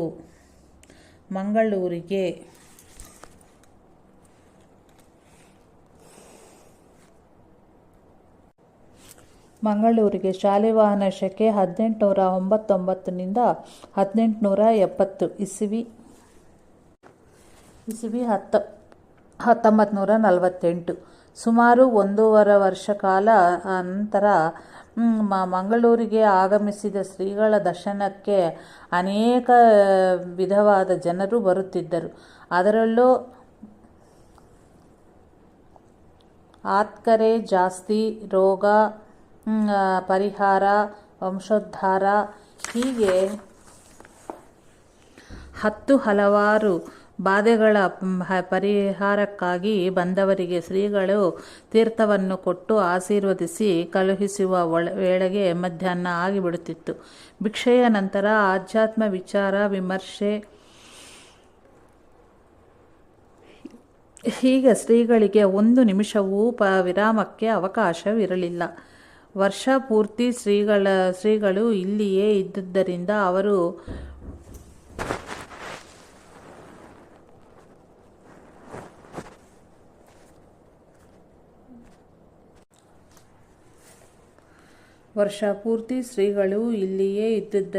ಅವರ 6ನೇಯ ಹಾಗೂ ಶಾಲಿವಾಹನ ಶಕೆ 1860 ಶ್ರೀ ಸರ್ವಧಾರಿ ಸಂವತ್ಸರ ಆಷಾಢ ಶುದ್ಧ ಹುಣ್ಣಿಮೆ ಇಸವಿ 1947 ಚಾತುರ್ಮಾಸ್ಯ 1948ನೇಯ ಚಾತುರ್ಮಾಸ್ಯ ವ್ರತ ಮತ್ತು ಇನ್ನುಳಿದ ಎಲ್ಲ ಉತ್ಸವಗಳನ್ನು ಇಲ್ಲೇ ನಡೆಸಿದರು. ಶ್ರೀ ಸಹಜಾನಂದ ಅವಧೂತರು ಹಾಗೂ ಪಿದಮಿಲೆ ಈಶ್ವರ ಭಟ್ಟರು ಶ್ರೀಗಳ ಜೊತೆಯೇ ಇದ್ದರು. ಆಗಾಗ ಗುರುಭಕ್ತರಾದ ಚಕ್ರಕೋಡಿ ಶಂಕರನಾರಾಯಣ ಶಾಸ್ತ್ರಿಗಳು ಬಂದು ಸೇವೆಯನ್ನು ಮಾಡುತ್ತಿದ್ದರು. ಕೆಲವರು ಶ್ರೀಧರ ಸ್ವಾಮಿಗಳೆಂದರೆ ಭೂತ ಪ್ರೇತಾದಿಗಳನ್ನು ವಶ ಮಾಡಿಕೊಂಡು ಅವುಗಳ ಸಹಾಯದಿಂದ ಬಾಧೆಗಳನ್ನು ನಿವಾರಣೆ ಮಾಡುತ್ತಾರೆ ಎಂದು ಪ್ರಚಾರ ಮಾಡುವುದಕ್ಕೆ ಪ್ರಾರಂಭಿಸಿದರು.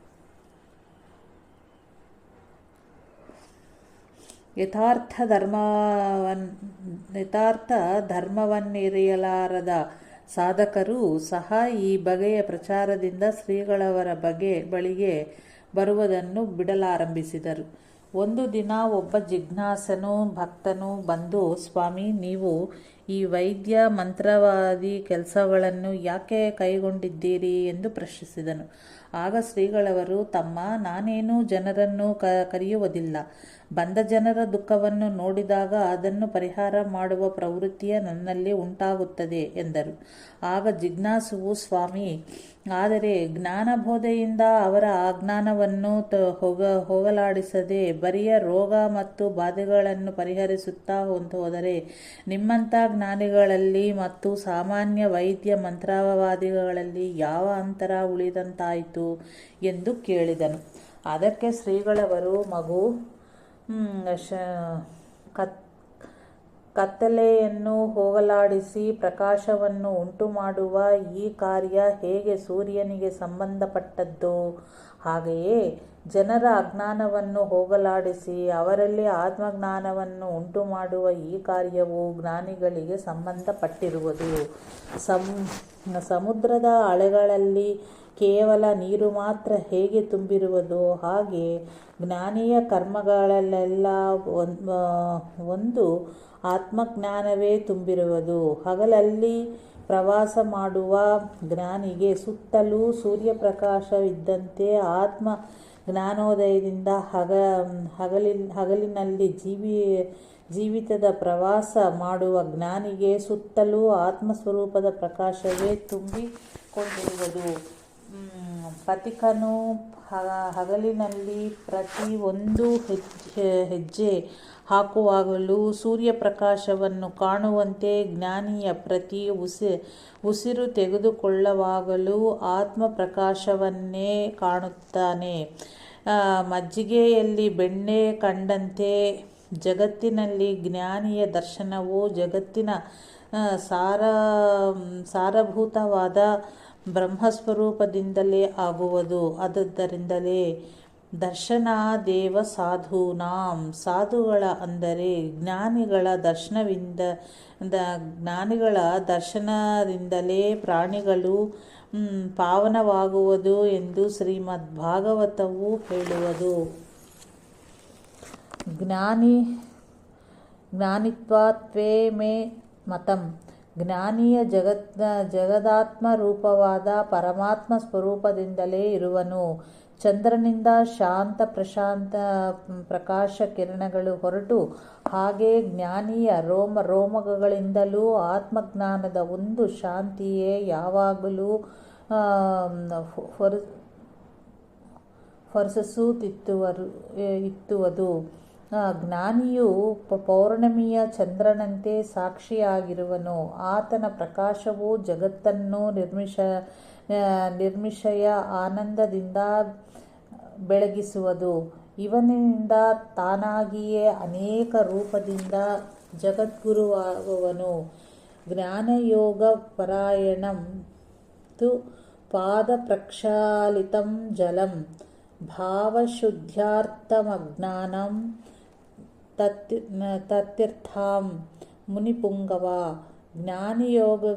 ಯೋಗಿಗಳ ಪಾದತೀರ್ಥವೇ ಜ್ಞಾನಿಗಳ ಭಾವಶುದ್ಧಿಯ ಒಂದು ದೊಡ್ಡ ತೀರ್ಥವೆಂದಿತೋ ಎಂದು ಶ್ರೀ ದತ್ತಾತ್ರೇಯರು ಶ್ರೀ ಜಾಬಾಲಿ ದರ್ಶನೋಪನಿಷತ್ತಿನಲ್ಲಿ ತಮ್ಮ ಶಿಷ್ಯನಾದ ಸಾಕೃತಿಗೆ ಹೇಳಿದ್ದಾರೆ.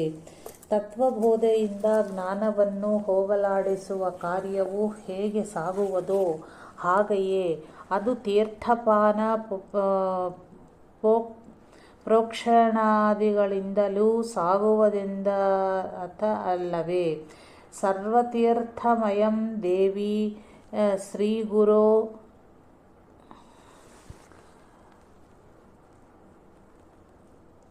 ಶರಣಾಂಬುಜಂ.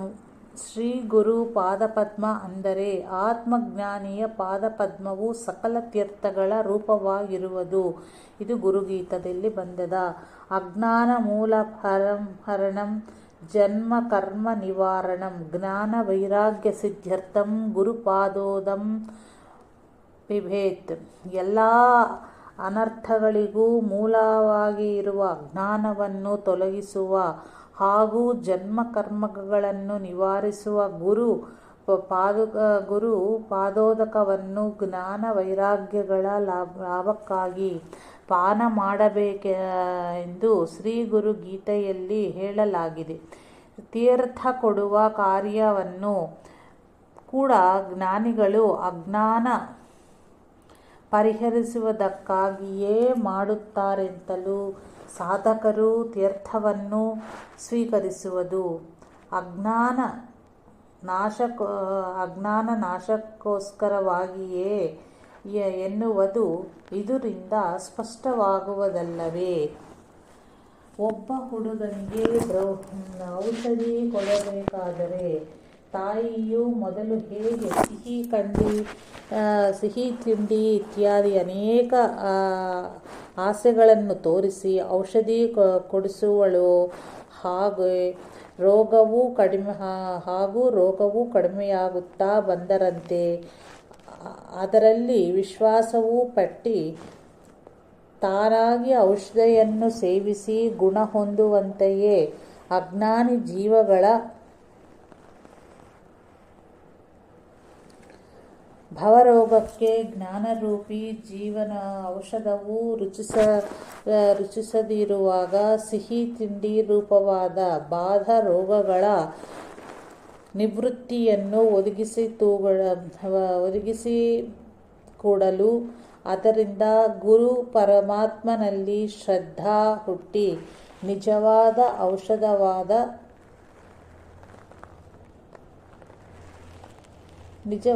ಔಷಧವಾದ ಜ್ಞಾನದ ಮಹತ್ವ ಹಾಗೂ ರುಚಿಯುಂಟಾಗಿ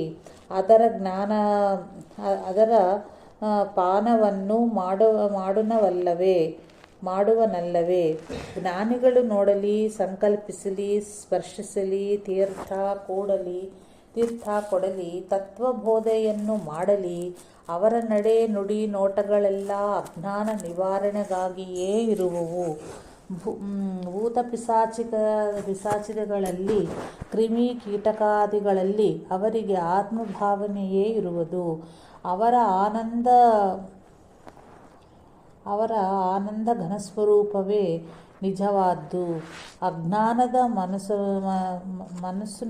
ಅಜ್ಞಾನ ಮುಸುಗಿನಿಂದ ಮುಸುಗಿಕೊಂಡವರಿಗೆ ಅದು ಗೋಚರವಾಗುವುದಿಲ್ಲ. ಅಜ್ಞಾನದ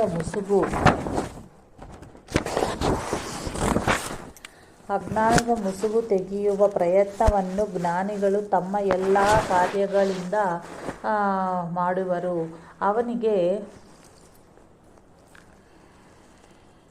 ಅವರಿಗೆ ಮನುಷ್ಯರೂ ಒಂದೇ, ಭೂತ ಪಿಶಾಚಾದಿಗಳೂ ಒಂದೇ, ಹಾಗೂ ಈ ಎಲ್ಲ ಚರಾಚರ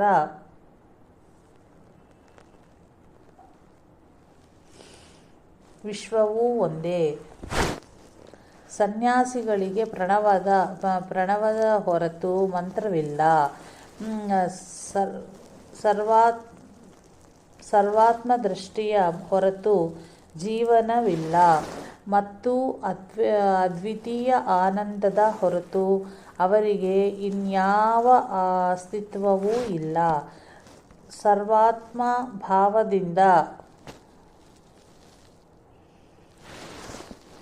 ಜ್ಞಾನಿಗಳಲ್ಲಿ ಮತ್ತು ವೈದ್ಯ ಮಂತ್ರವಾದಿಗಳಲ್ಲಿ ಯಾವ ಭೇದವೂ ಇಲ್ಲ.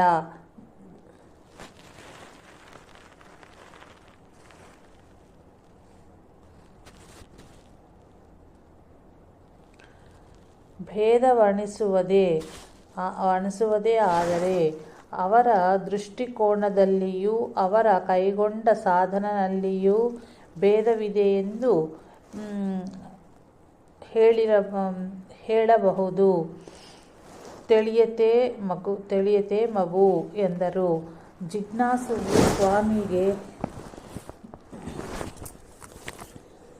ಜಿಜ್ಞಾಸುವು ಸ್ವಾಮಿ, ತಾವು ಹೇಳಿದ್ದೆಲ್ಲ ಕನ್ನಡಿಯ ಹಾಗೆ ಸ್ಪಷ್ಟವಾಯಿತು.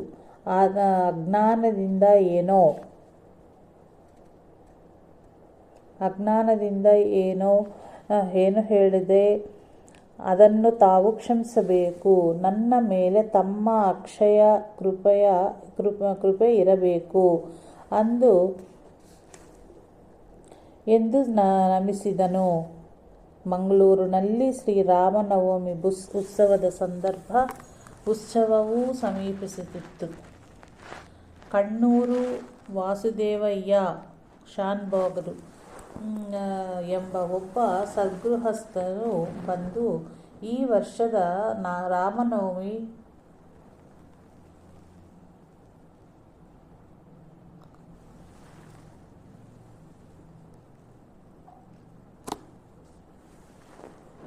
ಉತ್ಸವವು ಶ್ರೀಗಳವರ ನೇತೃತ್ವದಲ್ಲೇ ತಮ್ಮ ಮನೆಯಲ್ಲಿ ಆಗಬೇಕೆಂದು ಶ್ರೀಗಳವರನ್ನು ಪ್ರಾರ್ಥಿಸಿದರು. ಇತ್ತ ಶ್ರೀಧರರ ಶೆಣೈಯವರು ತಮ್ಮಲ್ಲಿ ಆಗಬೇಕೆಂದರು. ಆಗ ಶ್ರೀಗಳವರು ಇಬ್ಬರಿಗೂ ಒಪ್ಪಿಗೆಯನ್ನಿತ್ತುಕೊಟ್ಟರು. ಅಂತೆಯೇ ಎರಡು ಕಡೆಗೂ ಉತ್ಸವವು ಪ್ರಾರಂಭವೂ ಆಯಿತು. ಶ್ರೀಧರ ಕಣ್ಣಯ್ಯನವರ ಮನೆ ಮತ್ತು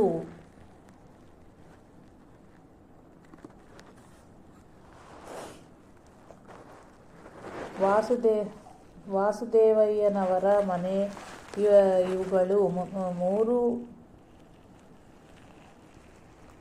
ಇವರು ಮೂರು ಮೈಲು ಅಂತರದಲ್ಲಿ ಇರುವವು. ಎರಡು ಕಡೆಗೆ ಶ್ರೀಗಳವರು ಹೋಗಿ ಉತ್ಸವ ಸಾಗಿಸುತ್ತಿದ್ದರು. ಕೊನೆಯ ದಿನದ ಹಿಂದಿನ ದಿನ ರಾತ್ರಿ ಇಡೀ ಆಕಾಶದಲ್ಲಿ ಕಾರ್ಮೋಡಗಳು ಹೋಗಿ ಉತ್ಸವ ಸಾಗಿಸುತ್ತಿದ್ದರು. ಕೊನೆಯ ದಿನದ ಹಿಂದಿನ ದಿನ ರಾತ್ರಿ ಇಡೀ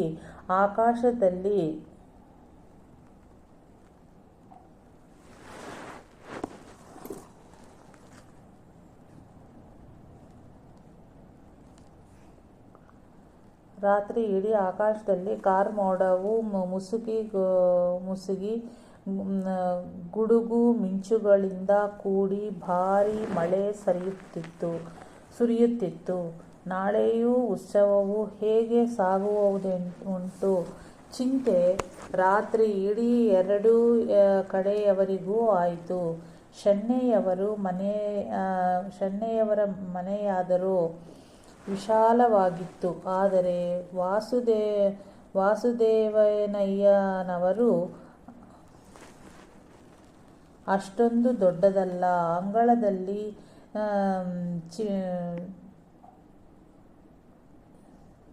ಚಪ್ಪರಾದಿಗಳನ್ನು ಹಾಕಿದ್ದರು. ಏನೇ ಆಗಲಿ ಶ್ರೀ ಗುರುಗಳಿದ್ದಾರೆ ಎಂದುಕೊಂಡು ಸಮಾಧಾನ ತಾಳಿದರು. ಬೆಳಗಾಯಿತು. ಕಾರ್ಯಕ್ರಮಗಳು ಪ್ರಾರಂಭವಾಯಿತು. ಸುತ್ತಮುತ್ತ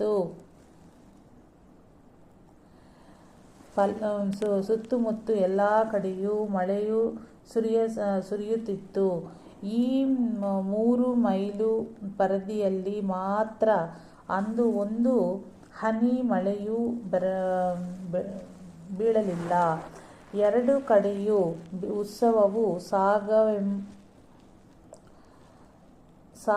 ಸಾಂಗವಾಗಿ ನೆರವೇರಿ ಶ್ರೀಗಳವರು ತಮ್ಮ ಅಮೃತ ಹಸ್ತದಿಂದ ಮಂತ್ರಾಕ್ಷತೆಯನ್ನು ವಿತರಣೆ ಮಾಡಿ ಮಂಗಳವೂ ಆಯಿತು. ಇದನ್ನು ನೋಡಿ ಜನರಿಗೆ ತುಂಬ ಆಶ್ಚರ್ಯವೂ ಶ್ರೀಗಳವರಲ್ಲಿ ಶ್ರದ್ಧಾಭಕ್ತಿಯೂ ಹೆಚ್ಚಿತು.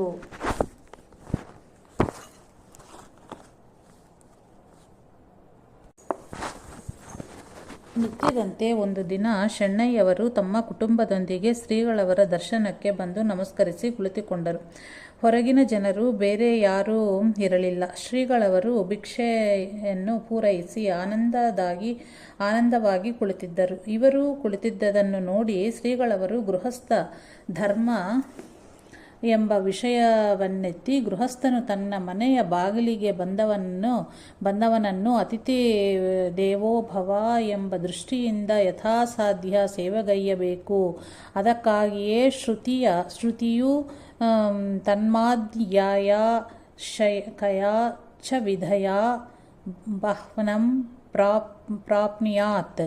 ಆದ್ದರಿಂದ ನ್ಯಾಯವಾದ ಯಾವುದಾದರೂ ವಿಧದಿಂದ ಯಾವುದಾದರೊಂದು ಪ್ರಕಾರದಿಂದ ಅನ್ನವನ್ನು ಸಂಪಾದಿಸಬೇಕು, ಅಂದರೆ ಧನವನ್ನು ಸಂಗ್ರಹಿಸಬೇಕು ಎಂದು ಹೇಳಿರುವುದು ಎಂಬುದಾಗಿ ಶ್ರೀಗಳವರು ಹೇಳಿದರು. ಶ್ರೀಧರ ಶೆಣ್ಣಯ್ಯವರು, ಗುರುಗಳೇ, ಯಾವ ಮಾರ್ಗದಿಂದ ಯಾವ ರೀತಿಯಿಂದ ಸಂಪಾದಿಸಬೇಕು? ಶ್ರೀಗಳವರು, ಇತರರಿಂದ ಆದಷ್ಟು ಕಡಿಮೆ ಸ್ವೀಕಾರ ಮಾಡಿ ಎಷ್ಟೆಷ್ಟು ಜಾಸ್ತಿಯಾಗಿ ಪ್ರತ್ಯುಪಕಾರ ಪರೋಪಕಾರಗಳನ್ನು ಮಾಡಲಾಗುವುದೋ ಆ ರೀತಿಯ ಮಾರ್ಗವೇ ಉತ್ತಮವಾದ್ದು. ಶೆಣ್ಣಯ್ಯವರು, ಗುರುಗಳೇ, ಇದು ಹೇಗೆ ಸಾಧ್ಯ?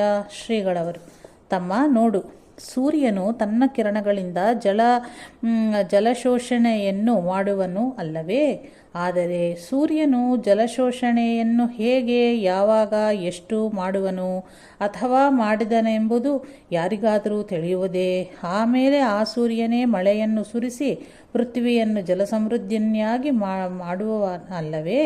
ಅಥವಾ ಇನ್ನೊಂದು ದೃಷ್ಟಾಂತವೆಂದರೆ, ಜೇನು ಹುಳವು ಹೂವಿನಲ್ಲಿರುವ ಮಧುರವನ್ನು ಹೂವಿಗೆ ಏನೂ ತೊಂದರೆಯಾಗದಂತೆ ಪೆಟ್ಟಾಗದಂತೆ ಗ್ರಹಣ ಮಾಡುವುದು. ಇದರಿಂದ ಹೂವಿಗೆ ಸ್ವಲ್ಪವೂ ಹಾನಿಯಾಗುವುದಿಲ್ಲ. ಹೀಗೆ ಅನೇಕ ಹೂವುಗಳಿಂದ ಸಂಗ್ರಹಿಸಿದ ಆ ಮಧುವಿನಿಂದ ಜೇನು ಹುಳುಗಳು ತಮ್ಮ ಮಕ್ಕಳು, ಮರಿಗಳು, ಬಂಧುಗಳನ್ನು ಪೋಷಿಸುವುದು ಮಾತ್ರವಲ್ಲದೆ ನಮಗೂ ತಂಬಿಗಟ್ಟಗಳೇ ಜೇನನ್ನು ತಂಬಿಗಳಗಟ್ಟಗಟ್ಟಲೆ ಜೇನನ್ನು ಕೊಡುವುದನ್ನು ನಾವು ನೋಡುತ್ತೇವೆ.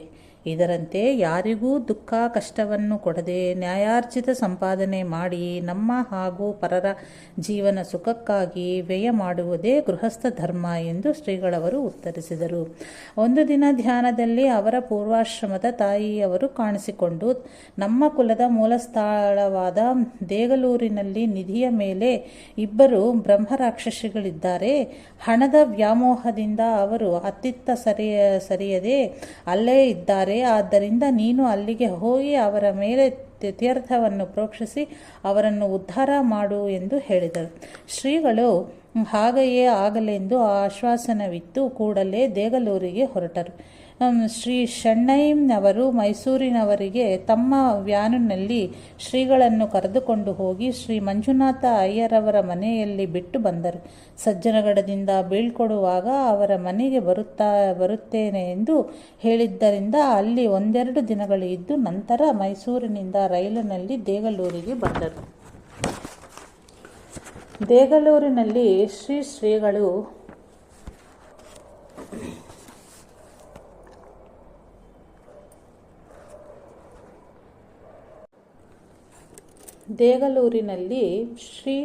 ಶ್ರೀಗಳು ಶಕ ಸಂವತ್ಸರ 1871, ಶ್ರೀ ವಿರೋಧಿನಾಮ ಸಂವತ್ಸರ ಇಸವಿ 1949.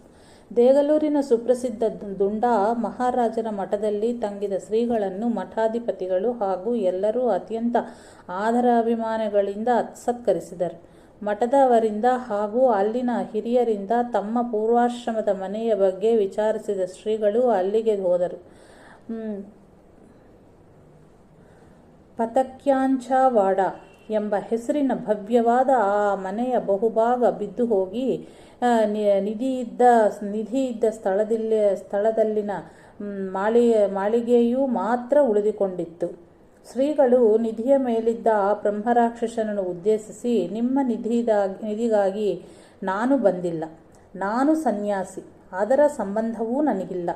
ನ ವಿತ್ತೇನ ತರ್ಪಣೆಯೋ ಮನುಷ್ಯ. ಸಂಪತ್ತಿನಿಂದ ಈವರೆಗೂ ಯಾರಿಗೂ ತೃಪ್ತಿಯಾಗಲಿಲ್ಲ, ಮುಂದೆ ಕೂಡ ಯಾರಿಗೂ ಆಗುವಂತಿಲ್ಲ.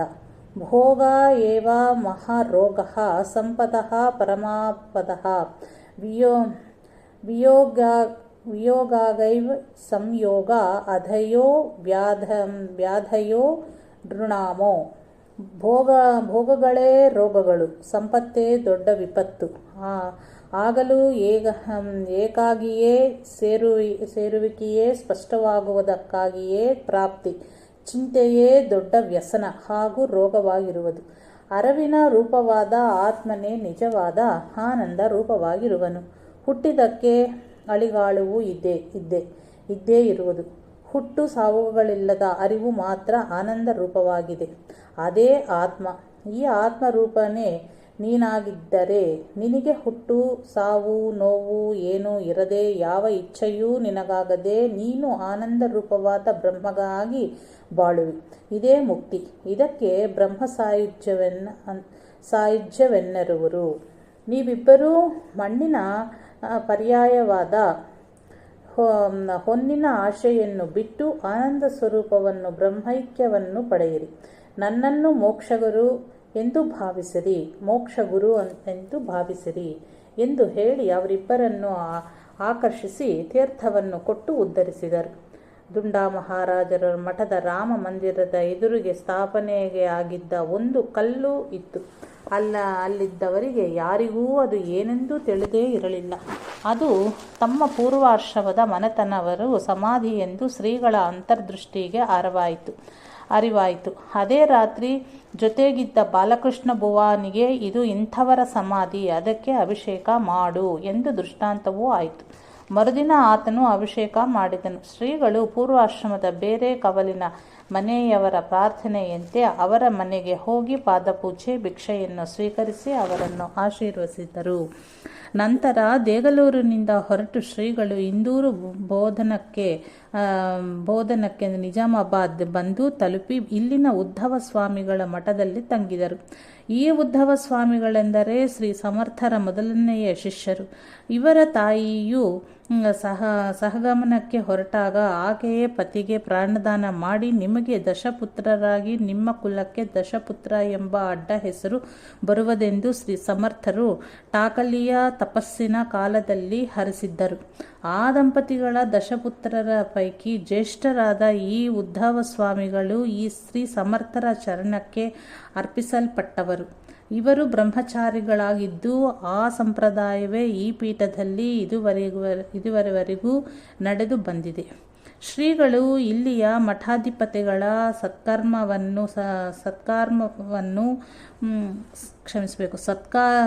ಸತ್ಕಾರವನ್ನು ಸ್ವೀಕರಿಸಿ ಅಲ್ಲಿಂದ 3-4 ಮೈಲಿ ಆಚೆಯಿರುವ ಆಂಜನೇಯ ದೇವಸ್ಥಾನಕ್ಕೆ ಹೋದರು. ಮೊದಲು ಮೊಘಲರ ರಾಜ್ಯಭಾರದಲ್ಲಿ ಇದ್ದ ಈ ಸ್ಥಳದಲ್ಲಿ ಒಮ್ಮೆ ಒಬ್ಬ ಸುಬೇದಾರನು ಅಲ್ಲಿದ್ದ ಬ್ರಾಹ್ಮಣರನ್ನೆಲ್ಲ ಕರೆಸಿ ಪರ್ಜನ್ಯ ಜಪದಿಂದ ಮಳೆ ಸುರಿಸುವಂತೆಯೂ ಮಳೆ ಬರದಿದ್ದರೆ ಗಲ್ಲಿಗೇರಿಸುವೆಂದು ಕಟ್ಟಪ್ಪಣೆ ಮಾಡಿದನು. ಆ ಬ್ರಾಹ್ಮಣರೆಲ್ಲ ಆಹಾರವನ್ನು ಬಿಟ್ಟು ಕೆರೆಯಲ್ಲಿ ನಿಂತು ಪರ್ಜನ್ಯ ಸೂಕ್ತದ ಪಾರಾಯಣವನ್ನು ಮಾಡತೊಡಗಿದರು. ಶ್ರೀ ಸಮರ್ಥರಿಗೆ ಇದು ಎಲ್ಲವೂ ಜ್ಞಾನದೃಷ್ಟಿಯಿಂದ ಅರಿವಾಗಿ ಮನೋವೇಗದಿಂದ ಅಲ್ಲಿಗೆ ಬಂದು ಒಂದು ಬಂಡೆಕಲ್ಲಿನ ಮೇಲೆ ಆಂಜನೇಯನ ಚಿತ್ರವನ್ನು ಬರೆದು ಅದರ ಮೇಲೆ ತಮ್ಮ ವಸ್ತ್ರವನ್ನು ಮುಚ್ಚಿ ಆ ಬ್ರಾಹ್ಮಣರನ್ನು ಉದ್ದೇಶಿಸಿ, ಇದರ ಮೇಲೆ ಮಹಾ ರುದ್ರಾಭಿಷೇಕ ಮಾಡಿರಿ. 1-2 ಗಂಟೆಯಲ್ಲಿ ಈ ಕಲ್ಲಿನ ಮೇಲೆ ಆಂಜನೇಯನ ಮೂರ್ತಿ ಗೋಚರವಾಗಿ ಮಳೆಯನ್ನು ಸುರಿಸುವುದು ಎಂದು ಕರುಣೆಯಿಂದ ಅನುಗ್ರಹಿಸಿದರು. ಅಂತೆಯೇ ಎಲ್ಲವೂ ನಡೆದು ಆ ಸುಬೇದಾರನು ಶ್ರೀ ಸಮರ್ಥರಿಗೆ ಶರಣಾಗತನಾದನು. ಕಲ್ಲಿನ ಮೇಲೆ ಗೋಚರನಾದ ಆಂಜನೇಯ ಮೂರ್ತಿಯ ಆದಾಗಿದ್ದು ಶ್ರೀಗಳು ಅದಕ್ಕೆ ಲಘು ರುದ್ರಾಭಿಷೇಕ, ಮಹಾಪೂಜೆ, ಅನ್ನಸಂತರ್ಪಣೆಯನ್ನು ನೆರವೇರಿಸಿ ಹೈದರಾಬಾದಿಗೆ ಬಂದರು.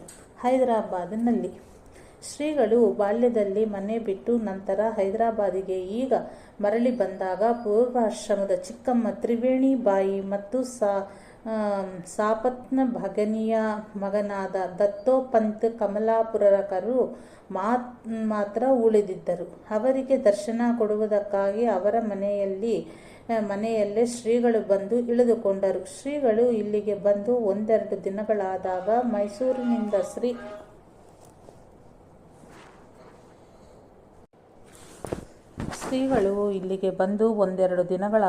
ಮೈಸೂರಿನಿಂದ ಶ್ರೀ ಮಂಜುನಾಥ ಅಯ್ಯರರ ತಂತಿ ಸಂದೇಶ ಬಂದಿತ್ತು. ಅದರಲ್ಲಿ ಅವರ ಮಗ ಚಿರಂಜೀವಿ ಗೋಪಾಲನ ಉಪನಯನಕ್ಕೆ ಶ್ರೀಗಳು ದಯಮಾಡಿಸಬೇಕೆಂಬ ಸಮಾಚಾರವಿತ್ತು. ಶ್ರೀಗಳ ಆಶೀರ್ವಾದದಿಂದಲೇ ಹುಟ್ಟಿದ್ದ ಆ ಹುಡುಗನ ಉಪನಯನವನ್ನು ಮಾಡುವಾಗ ಶ್ರೀಗಳ ಸಾನ್ನಿಧ್ಯ ಇರಬೇಕೆಂಬುದು ಅಯ್ಯರರು ಹಿಂದೆಯೇ ಪ್ರಾರ್ಥಿಸಿಕೊಂಡಿದ್ದರು. ಅಂತೆಯೇ ಶ್ರೀಗಳು ಹೈದರಾಬಾದಿನಿಂದ ಮೈಸೂರಿಗೆ ಬಂದರು. ಮೈಸೂರಿನಲ್ಲಿ ಇಸವಿ 1949 ಉಪನಯನವು ಸಾಂಗವಾಗಿ ನೆರವೇರಿತು. ಶ್ರೀಗಳ ದರ್ಶನಕ್ಕೆ ಹೆಚ್ಚು ಜನರು ಬರುತ್ತಾರೆದ್ದರಿಂದ ಸುಬ್ರಾಯರಾಜ ಅರಸರ ಮನೆಯ ಹೊರಪಕ್ಕದ ಒಂದು ವಿಶಾಲವಾದ ಮನೆಯಲ್ಲಿ ಶ್ರೀಗಳ ವಾಸ್ತವ್ಯಕ್ಕೆ ವ್ಯವಸ್ಥೆಯನ್ನು ಮಾಡಿದ್ದರು. ಆದಿ ವ್ಯಾಧಿ ಪೀಡಿತರಾದವರು ಎಷ್ಟೋ ಮಂದಿ ಶ್ರೀಗಳ ದರ್ಶನ, ತೀರ್ಥ ಪ್ರೋಕ್ಷಣಾದಿಗಳಿಂದ ರೋಗಮುಕ್ತರಾದರು. ಆಯುರ್ವೈದಿಕ ಸಂಸ್ಕೃತಿ ಎಂಬ ವಿಷಯದ ಮೇಲೆ ಶ್ರೀಗಳು ಪ್ರವಚನಗಳನ್ನು ನಡೆಸುತ್ತಿದ್ದರು. ಅರಮನೆಯ ಪುರೋಹಿತರೊಬ್ಬರು ಶ್ಲೋಕಬದ್ಧವಾದ ಶ್ರೀಗಳ ಪೂಜಾ ವಿಧಾನವನ್ನು ರಚಿಸಿ ಪ್ರಕಟಿಸಿದರು. ಒಮ್ಮೆ ಅರಸರ ವಂಶಸ್ಥರ ಮನೆಯಲ್ಲಿ ಶ್ರೀಗಳ ಪಾದಪೂಜೆ ನಡೆಯುತ್ತಿತ್ತು. ಅಲ್ಲಿಗೆ ಒಬ್ಬ ತರುಣನು ತನ್ನ ತಾಯಿಯೊಡನೆ ದರ್ಶನಕ್ಕಾಗಿ ಬಂದಿದ್ದನು. ಪೂಜೆಯೆಲ್ಲ ನೆರವೇರಿದ ಮೇಲೆ ಆ ತರುಣನು ಕೈ ಮುಗಿದುಕೊಂಡು, ಸ್ವಾಮಿ, ನನಗಾಗಿ ಏನನ್ನೂ ಬೇಡುವುದಿಲ್ಲ. ಶ್ರೀ ಜಯಚಾಮರಾಜ ಅವರಿಗೆ ನನ್ನ ತಂಗಿಯನ್ನು ಕೊಟ್ಟಿದೆ. ಆಕೆಗೆ ಪುತ್ರರತ್ನವಾಗಬೇಕು ಎಂದು ಪ್ರಾರ್ಥಿಸಿದನು. ಸ್ವಲ್ಪ ಸಮಯ ಶ್ರೀಗಳು ಮೌನವಾಗಿದ್ದು ನಂತರ ತಮ್ಮ ಪಾದಾಂಗುಷ್ಟದ ಮೇಲೆ ಜಲವನ್ನು ಅನೇಕ ಸಲ ಹಾಕಿ ಇದ್ದ ಪ್ರತಿಬಂಧಕಗಳನ್ನೆಲ್ಲ ನಿವಾರಿಸಿ ಕೊನೆಗೆ ಒಂದು ಪೂರ್ಣ ಫಲವನ್ನು ಅಭಿಮಂತ್ರಿಸಿ ಕೊಟ್ಟು ಇದರ ಪೂಜೆಯನ್ನು ನಡೆಯಿಸಿ ಪ್ರದಕ್ಷಿಣೆ ನಮಸ್ಕಾರಗಳನ್ನು ಮಾಡುತ್ತಾ ಬಂದರೆ ಒಂದು ಪುತ್ರರತ್ನವಾಗುತ್ತದೆ ಎಂದು ತಿಳಿಸಿ ಅನುಗ್ರಹಿಸಿದರು. ಆ ತರುಣನ ಮನಸ್ಸಿನಲ್ಲಿ ಸಂದೇಹ ಬಂದದ್ದನ್ನು ಅರಿತು ಇಷ್ಟೆಲ್ಲ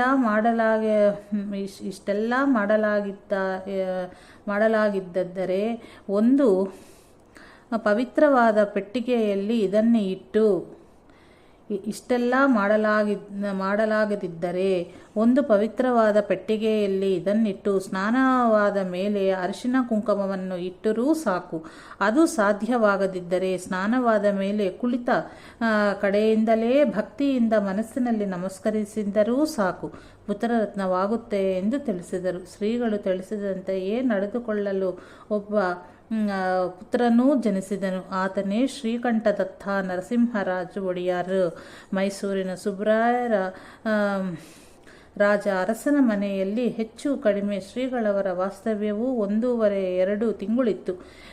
ಈ ಅರಸರ ಮನೆಯಲ್ಲಿ ಬಹುಳ ಸಂಭ್ರಮದಿಂದ ಶ್ರೀಗಳವರ ಪಾದಪೂಜೆ ನೆರವೇರಿಸಿದಾಗ ಬಹಳ ಕಷ್ಟಪಟ್ಟು ಶ್ರೀಗಳವರ ಅನುಮತಿ ಪಡೆದು ಶ್ರೀಗಳವರ ಒಂದು ಛಾಯಾಚಿತ್ರವನ್ನು ತೆಗೆದುಕೊಂಡರು. ಇದನ್ನು ಬಹುಳ ಪ್ರತಿ ಮಾಡಿ ಭಕ್ತಾದಿಗಳಿಗೆ ಹಂಚಲಾಯಿತು. ನಗರವಾಸಿಗಳೆಲ್ಲೆಷ್ಟೋ ಜನರು ಬಂದು ಶ್ರೀಗಳವರ ದರ್ಶನ ಪೂಜಾದಿಗಳನ್ನು ಮಾಡಿ ಹೋಗುತ್ತಿದ್ದರು. ಒಂದು ದಿವಸ ಒಬ್ಬರು ಶಾಸ್ತ್ರಿಗಳು ಬಂದರು. ಇವರು ಹೊಟ್ಟೆ ಸೂಲಿಯಿಂದ ಬಹುಳ ವರ್ಷಗಳಿಂದಲೂ ನರಳುತ್ತಿದ್ದರು. ಅನೇಕ ಉಪಚಾರಗಳನ್ನು ಮಾಡಿದರೂ ಗುಣವಾಗಲಿಲ್ಲ. ಇವರಿಗೆ ಅನ್ನ ಊಟ ಮಾಡಲು ಆಗುತ್ತಲೇ ಇರಲಿಲ್ಲ. ಇವರು ಶ್ರೀಗಳವರಲ್ಲಿ ತಮ್ಮ ಪರಿಸ್ಥಿತಿಯನ್ನು ವಿನ್ನಪಿಸಿಕೊಂಡರು. ಆಗ ಶ್ರೀಗಳವರು, ನಾನಿಲ್ಲಿರುವವರೆಗೆ ನನ್ನ ಜೊತೆಯಲ್ಲೇ ಇದ್ದು ತೀರ್ಥ ಪ್ರಸಾದವನ್ನು ಸ್ವೀಕರಿಸ್ತಾ ಬಾ ಎಂದು ಅಪ್ಪಣೆ ಮಾಡಿದಂತೆ ಅವರು ನಡೆದುಕೊಳ್ಳಲು ಅವರ ಹೊಟ್ಟೆ ಸೂಲಿಯು ಪೂರ್ಣವಾಗಿ ದೂರವಾಯಿತು. ಮತ್ತೊಂದು ದಿನ ನಾಸ್ತಿಕರಾಗಿದ್ದ ವಕೀಲರು ಸಹಜವಾಗಿ ಶ್ರೀಗಳವರ ದರ್ಶನಕ್ಕೆಂದು ಬಂದವರು ತಮ್ಮ ಸ್ವಭಾವದಂತೆ ಶ್ರೀಗಳವರಲ್ಲಿ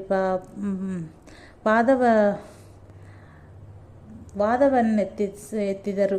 ಆಗ ಶ್ರೀಗಳವರು ಇವರ ಪ್ರಶ್ನೆಗಳಿಗೆ ಉತ್ತರವನ್ನು ವಿವರಿಸಿ ಹೇಳುವುದರಿಂದ ಇಲ್ಲಿ ಕುಳಿತ ಇನ್ನುಳಿದ ಜನರಿಗೂ ತಿಳಿಯಬರುವುದೆಂದು ಚೆನ್ನಾಗಿ ವಿವರಿಸಿ ಹೇಳಿದರು. ಅದೊಂದು ಒಳ್ಳೆಯ ಪ್ರವಚನವೇ ಆಯಿತು.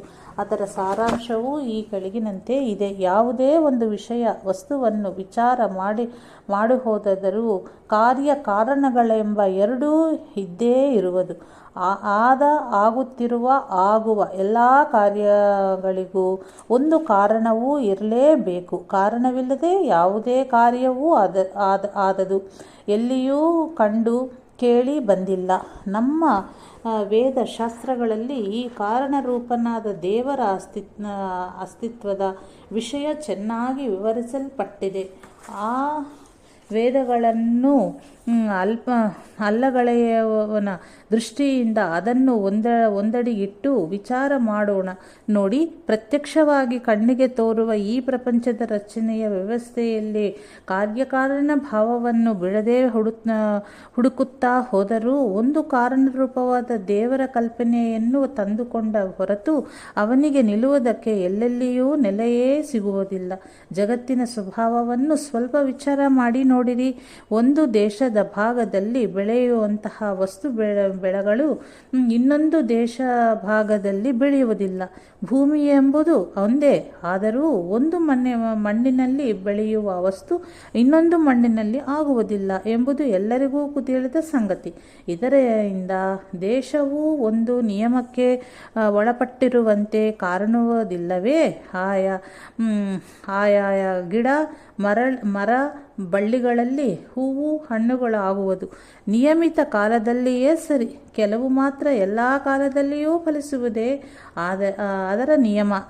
ವಸಂತದಾಗಿ ಋತುಗಳು ಒಂದರ ಹಿಂದೊಂದು ಬಂದು ಕೂಡಲೇ ಜಗತ್ತಿನ ಪ್ರಕೃತಿಯಲ್ಲಿ ಆಗುವ ಬದಲಾವಣೆಗಳು ನಮಗೆ ಕಾಣುತ್ತವಲ್ಲವೇ?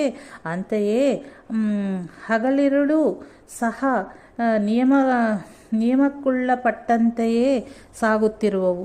ಹೀಗೆ ಕಾಲದಲ್ಲಿಯೂ ಏನೋ ಒಂದು ನಿಯಮ ಇರುವಂತೆ ಕಾಣುವುದು. ಬೆಂಕಿಯು ಬಿಸಿಯಾಗಿಯೂ, ನೀರು ತಣ್ಣಗೆ ದ್ರವರೂಪವಾಗಿಯೂ ಮತ್ತು ಕಲ್ಲುಗಳ ಘನವಾಗಿರುವುದು ಒಂದು ನಿಯಮಕ್ಕುಳ್ಳಪಟ್ಟೇ ಅಲ್ಲವೇ? ಹೀಗೆ ದೇಶ, ಕಾಲ, ವಸ್ತುಗಳೆಲ್ಲವೂ ಒಂದು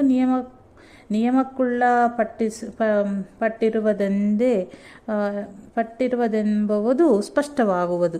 ಹೀಗೆ ಜಗತ್ತಿನಲ್ಲಿ ಎಲ್ಲಿ ನೋಡಿದರೂ ಎಡೆಬಿಡದೆ ಒಂದು ನಿಯಮವೂ ಇದ್ದೇ ಇರುವಂತೆ ಕಾಣುವುದರಿಂದ ಇವಕ್ಕೆಲ್ಲಕ್ಕೂ ಒಬ್ಬ ನಿಯಾಮಕನೆಂಬುದು ಒಪ್ಪಿಕೊಳ್ಳದಿದ್ದರೆ ಗತ್ಯಂತರವೇ ಇಲ್ಲ. ಇದನ್ನೇ ಶ್ರುತಿಯು ಭೀಷಾಸ್ಮಾದ್ವಾತಃ ಪವತೆ, ಆ ಪರಮಾತ್ಮನ ಸತ್ತೆಯಿಂದಲೇ ಗಾಳಿಯೂ ಚಲಿಸುವುದು ಮುಂತಾಗಿ ಹೇಳಿರುವುದು. ನಿಯಾಮಕನಿಲ್ಲದೆ ತಮಗೆ ತಾವೇ ಇರುವುದು, ತಮಗೆ ತಾವೇ ನಡೆಯುವುದು ಸಾಧ್ಯವಿಲ್ಲದ ಮಾತು. ಜಗತ್ತಿನಲ್ಲಿ ಕಾಣಬರುವ ಸರ್ವ ನಿಯಮಗಳಿಗೂ ಒಬ್ಬ ನಿಯಾಮಕನಾದವನಿಗೆ ದೇವರ ಎಂದು ಹೆಸರು, ಅಥವಾ ಇನ್ಯಾವುದೇ ಹೆಸರಿನಿಂದ ಕರೆದರೂ ಸರಿಯೇ ಎಂದಿಟ್ಟುಕೊಳ್ಳೋಣ. ಎಂತಹ ನಾಸ್ತಿಕನೆಂದು ಹೇಳಿಸಿಕೊಳ್ಳುವನಾದರೂ ತಾನು ದೇವರನ್ನು ಒಪ್ಪಿಕೊಳ್ಳುವುದಲ್ಲವೆನ್ನುವುದಾದರೂ ಯಾವುದೇ ಒಂದು ಕಾರ್ಯಕ್ಕೂ ಕಾರಣವೆಂಬುದು ಇರಲೇಬೇಕೆಂದು ಒಪ್ಪಿಕೊಂಡೇ ತೀರುವನಲ್ಲವೇ? ಆ ದೇವರ ಅಸ್ತಿತ್ವವನ್ನು ಒಪ್ಪಿಕೊಳ್ಳದಿದ್ದರೆ ಜಗತ್ರಚನೆಯೇ ವೈಚಿತ್ರ್ಯದ ವಿಚಾರಕ್ಕೆ ನಿಲುಗಡೆಯೇ ಸಿಗಲಾರದು. ಶ್ರುತಿಯು ಯಾತೋವ ಇಮಾನಿ ಭೂತಾನಿ ಜಾಯಂತೆ ಯೇನ ಜಾತಾನಿ ಜೀವಂತೆ ವಿಶಂತಿ. ಜಗತ್ತಿನ ಹುಟ್ಟುವವರಿಗೂ ಇರುವವರಿಗೂ ಹೋಗುವವರಿಗೂ ಕಾರಣವಾಗಿರುವುದೇ ಬ್ರಹ್ಮದೇವರ ಲಕ್ಷಣ ಎಂದು ಹೇಳುತ್ತದೆ. ಆದ್ದರಿಂದ ಈ ಜಗತ್ತಿನ ರಚನೆಯ ವಿಶೇಷದಿಂದಲೇ ನಾವು ದೇವರ ಅಸ್ತಿತ್ವವನ್ನು ತಿಳಿಯಬಹುದು.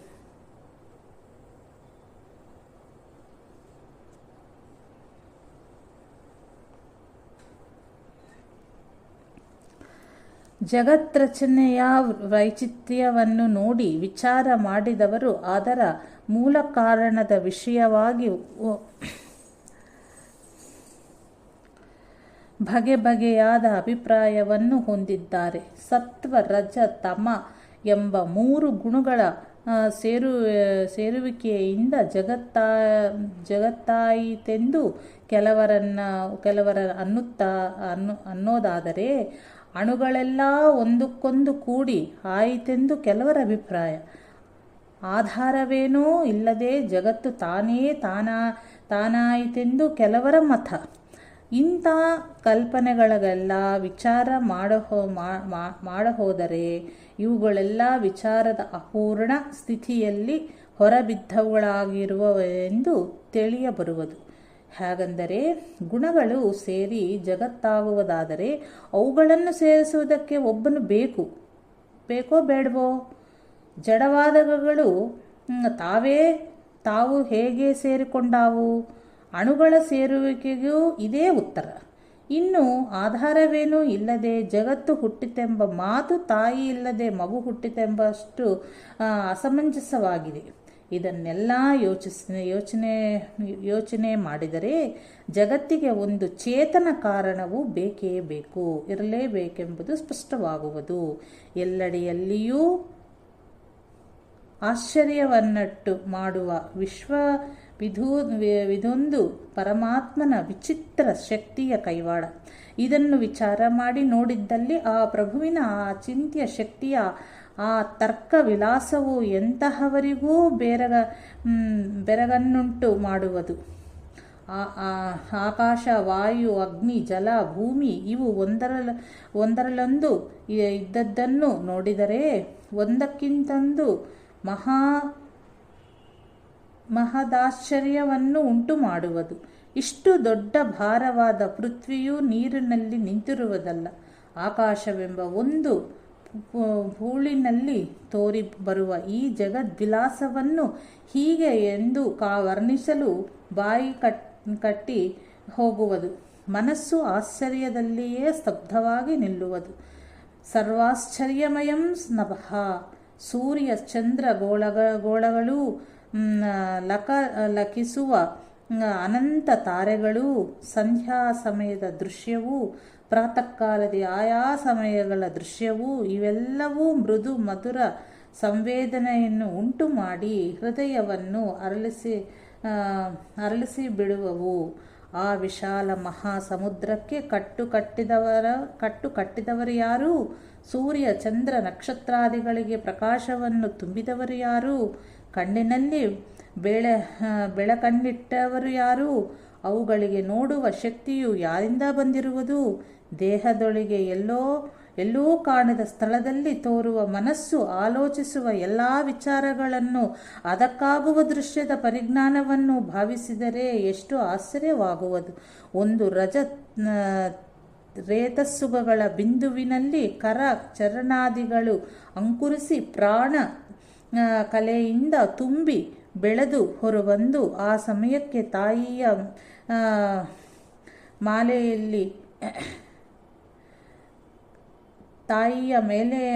ಮಾಲೆಯಲ್ಲಿ ಹಾಲುಂಟಾಗಿ ಅದನ್ನುಂಡು ಶೈಶವ, ಬಾಲ್ಯ, ಕೌಮಾರ್ಯ, ತಾರುಣ್ಯ, ಪ್ರೌಢತ, ಮುಪ್ಪು, ಸಾವು ಮುಂತಾದ ಅವಸ್ಥೆಗಳನ್ನು ತಾಳುವುದು ಮತ್ತು ಆಯಾ ಅವಸ್ಥೆಯ ಪ್ರಕಾರ ನಡೆ, ನುಡಿ, ನೋಟ, ಆಟ ಪಾಠಗಳಲ್ಲಿ ವ್ಯವಹರಿಸುವುದು. ಇವನ್ನೆಲ್ಲ ಗಮನಿಸಿದಾಗ ಯಾರಿಗೆ ತಾನೇ ಆಶ್ಚರ್ಯವಾಗುವುದು. ಇಂಥ ಆಟವನ್ನು ಮಾಡಿ ತೋರಿಸಲು ಬೇರೆ ಯಾರಿನಿಂದ ಸಾಧ್ಯ? ಶ್ವಾಸೋಚ್ಛ್ವಾಸ ರೂಪವಾದ ಪ್ರಾಣದ ಕ್ರಿಯೆಯನ್ನು ಮೊದಲುಕೊಂಡು ಪ್ರತಿ ಇಂದ್ರಿಯದ ಕಾರ್ಯವೂ ಆಶ್ಚರ್ಯ ಉಂಟು ಮಾಡುವುದಲ್ಲವೇ? ತಿಂದ ಅನ್ನವೂ ಕುಡಿದ ನೀರೂ ರಕ್ತಾದಿ ಧಾತುಗಳ ರೂಪವಾಗುವುದು ಹೇಗೆ? ಒಂದು ಅಲೆಯ ಮನೆಯಲ್ಲಿ ಕೊಂಬಿನ ರಸದಿಂದ ಬೆಲ್ಲ ಮಾಡಬೇಕಾದರೆ ಅಥವಾ ಇನ್ಯಾವುದೇ ಒಂದು ಶಾಖೆಯಲ್ಲಿ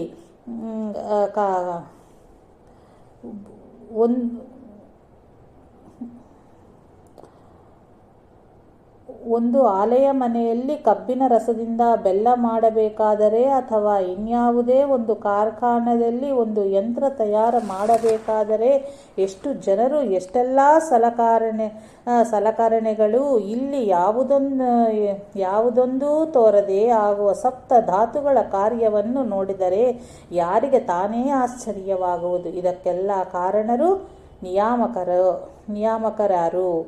ಇದಕ್ಕೆಲ್ಲ ನಿಯಾಮಕರು ಯಾರು? ಬಣ್ಣ ಬಣ್ಣದ ಹೂವು, ಗಿಡಗಳು, ಪಕ್ಷಿಗಳು, ಪ್ರಾಣಿಗಳು, ಇವುಗಳಿಗೆ ಬಣ್ಣ ಬರೆದವರು ಯಾರು?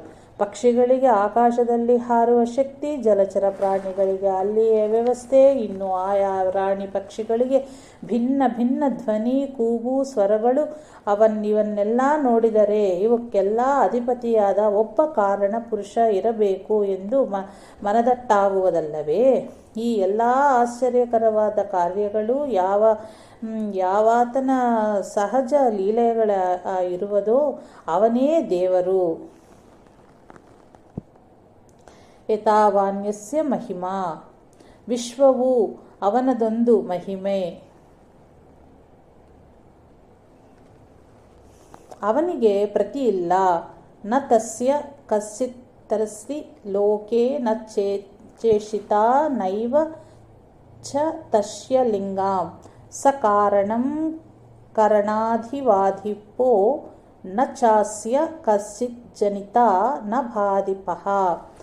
ಆ ಪರಮಾತ್ಮನು ಎಲ್ಲ ದೇವರ ದೇವರು. ಅವನೇ ಎಲ್ಲರ ಸ್ವಾಮಿಯು. ಅವನ ಮೇಲೆ ಸ್ವಾಮಿತ್ವ ನಡೆಯುವವನು ಯಾವನೊಬ್ಬವನೂ ಇಲ್ಲ. ಅವನಿಗೆ ಯಾರೂ ಸಮಾನವಿಲ್ಲ. ಅವನು ಯಾವ ಅಳತೆಗೂ ಒಳಪಡುವುದಿಲ್ಲ. ಅವನು ಎಲ್ಲಕ್ಕೂ ಕಾರಣನು ಹಾಗೂ ಎಲ್ಲರ ಮೂಲ ಸ್ವರೂಪವನು. ಅವನು ಮನಸ್ಸು, ಇಂದ್ರಿಯಾದಿ ಎಲ್ಲ ಕರಣಗಳ ಅಧಿದೇವತೆಗಳನ್ನು ಆಳುವ ಮಹಾಶಕ್ತಿಯಾಗಿರುವನು. ಅವನನ್ನು ಯಾರೂ ಹುಟ್ಟಿಸಲಿಲ್ಲ. ತಸ್ಮಾನ್ ಲೋಕಾಹಿ ಶ್ರೀತಃ ಸರ್ವೇ ತದು ನಾತ್ಯೇತಿ ಕಚ್ಚನ. ಅವನಲ್ಲಿಯೇ ಈ ಎಲ್ಲ ಲೋಕಗಳು ಅಡಗಿರುವವು. ಅವನನ್ನು ಮೀರಿ ಹೋಗಲು ಯಾರಿಂದಲೂ ಸಾಧ್ಯವಿಲ್ಲ. ಅವನು ಹಾಕಿಕೊಟ್ಟ ಗೆರೆಯನ್ನು ದಾಟಲು ಮೀರಲು ಯಾರಿಂದಲೂ ಸಾಧ್ಯವಿಲ್ಲ. ಆಯಾ ಪದಾರ್ಥವು ಪರಮಾತ್ಮನಿಂದ ಇರಿಸಲ್ಪಟ್ಟ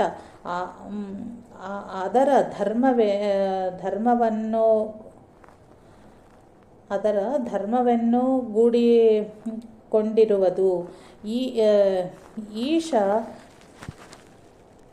ಈಶ ಸೃಷ್ಟಿಯ ಚಮತ್ಕಾರವನ್ನು ನೋಡಿ ಆ ಪರಮಾತ್ಮನ ಮಹಿಮೆಯನ್ನು ಕೊಂಡಾಡುವುದಲ್ಲದೆ ಅದನ್ನು ಬದಲು ಮಾಡಲು ಯಾರಿಂದಾಯಿತು?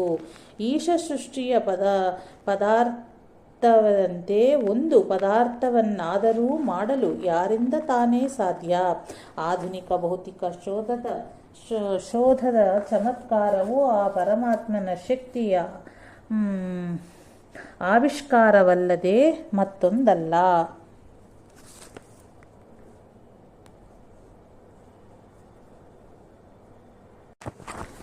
ಎಷ್ಟೇ ದೊಡ್ಡವನಾಗಲಿ ಸ್ವಲ್ಪ ಕಾಲು ಜಾರಿದರೆ ಸಾಕು ಸಿಡಿದು ಬೀಳುವನು. ಸ್ವಲ್ಪ ಪಿತ್ತ ಹೆಚ್ಚಾದರೆ ತಲೆ ತಿರುಗಿ ನಿಲ್ಲಲು ಸಹ ಸಾಧ್ಯವಾಗುವುದು. ಅಥವಾ ಶರೀರದಲ್ಲಿ ಇನ್ಯಾವುದೇ ಹೆಚ್ಚು ಕಡಿಮೆ ಆದರೂ ಅಷ್ಟೇ ಅಲ್ಲವೇ? ಅದಕ್ಕೆ ಔಷಧಿ ಕೊಡುವುದಾದರೂ ಯಾರು? ಏನು ಹೊಸ ಸೃಷ್ಟಿ ಮಾಡಿ ಕೊಡುವವರೇ? ಈಶ ಸೃಷ್ಟಿಯಲ್ಲಿ ಇದ್ದುದನ್ನೇ ಮಾನವನು ಯೋಚಿಸುವುದು ಮಾತ್ರ. ಎಂತಹ ಸರ್ವನೆಂದು ಮೆರೆಯುವವನಿಗೂ ಸಹ ತನ್ನ ಬೆನ್ನಿನ ಮಾತು ಹಾಗಿರಲಿ ಮುಖವೂ ತೋರದು.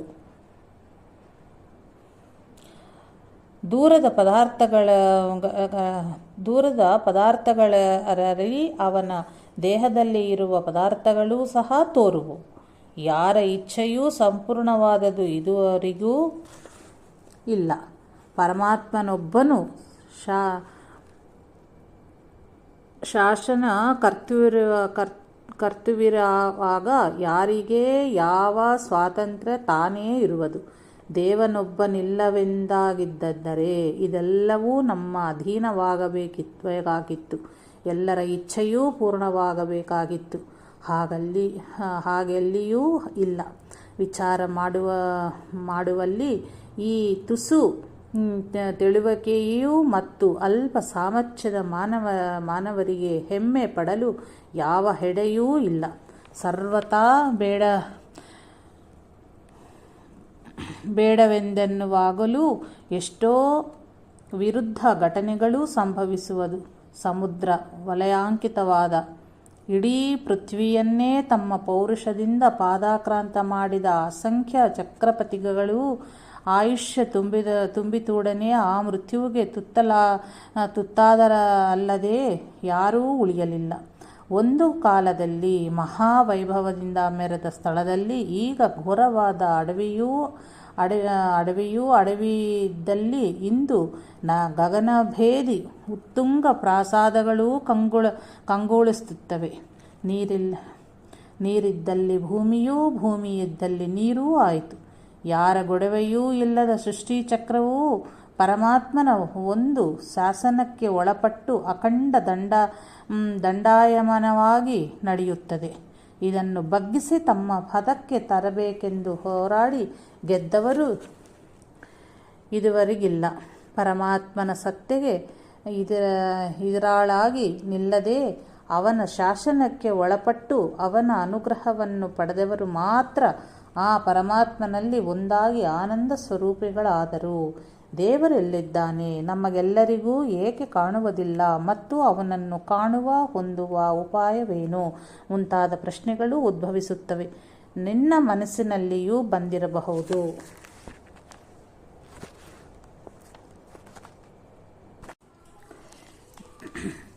ದೇವರು ಎಲ್ಲಿದ್ದಾನೆ, ನಮಗೆಲ್ಲರಿಗೂ ಏಕೆ ಕಾಣುವುದಿಲ್ಲ ಮತ್ತು ಅವನನ್ನು ಹೊಂದುವ ಉಪಾಯವೇನು ಮುಂತಾದ ಪ್ರಶ್ನೆಗಳು ಉದ್ಭವಿಸುತ್ತವೆ.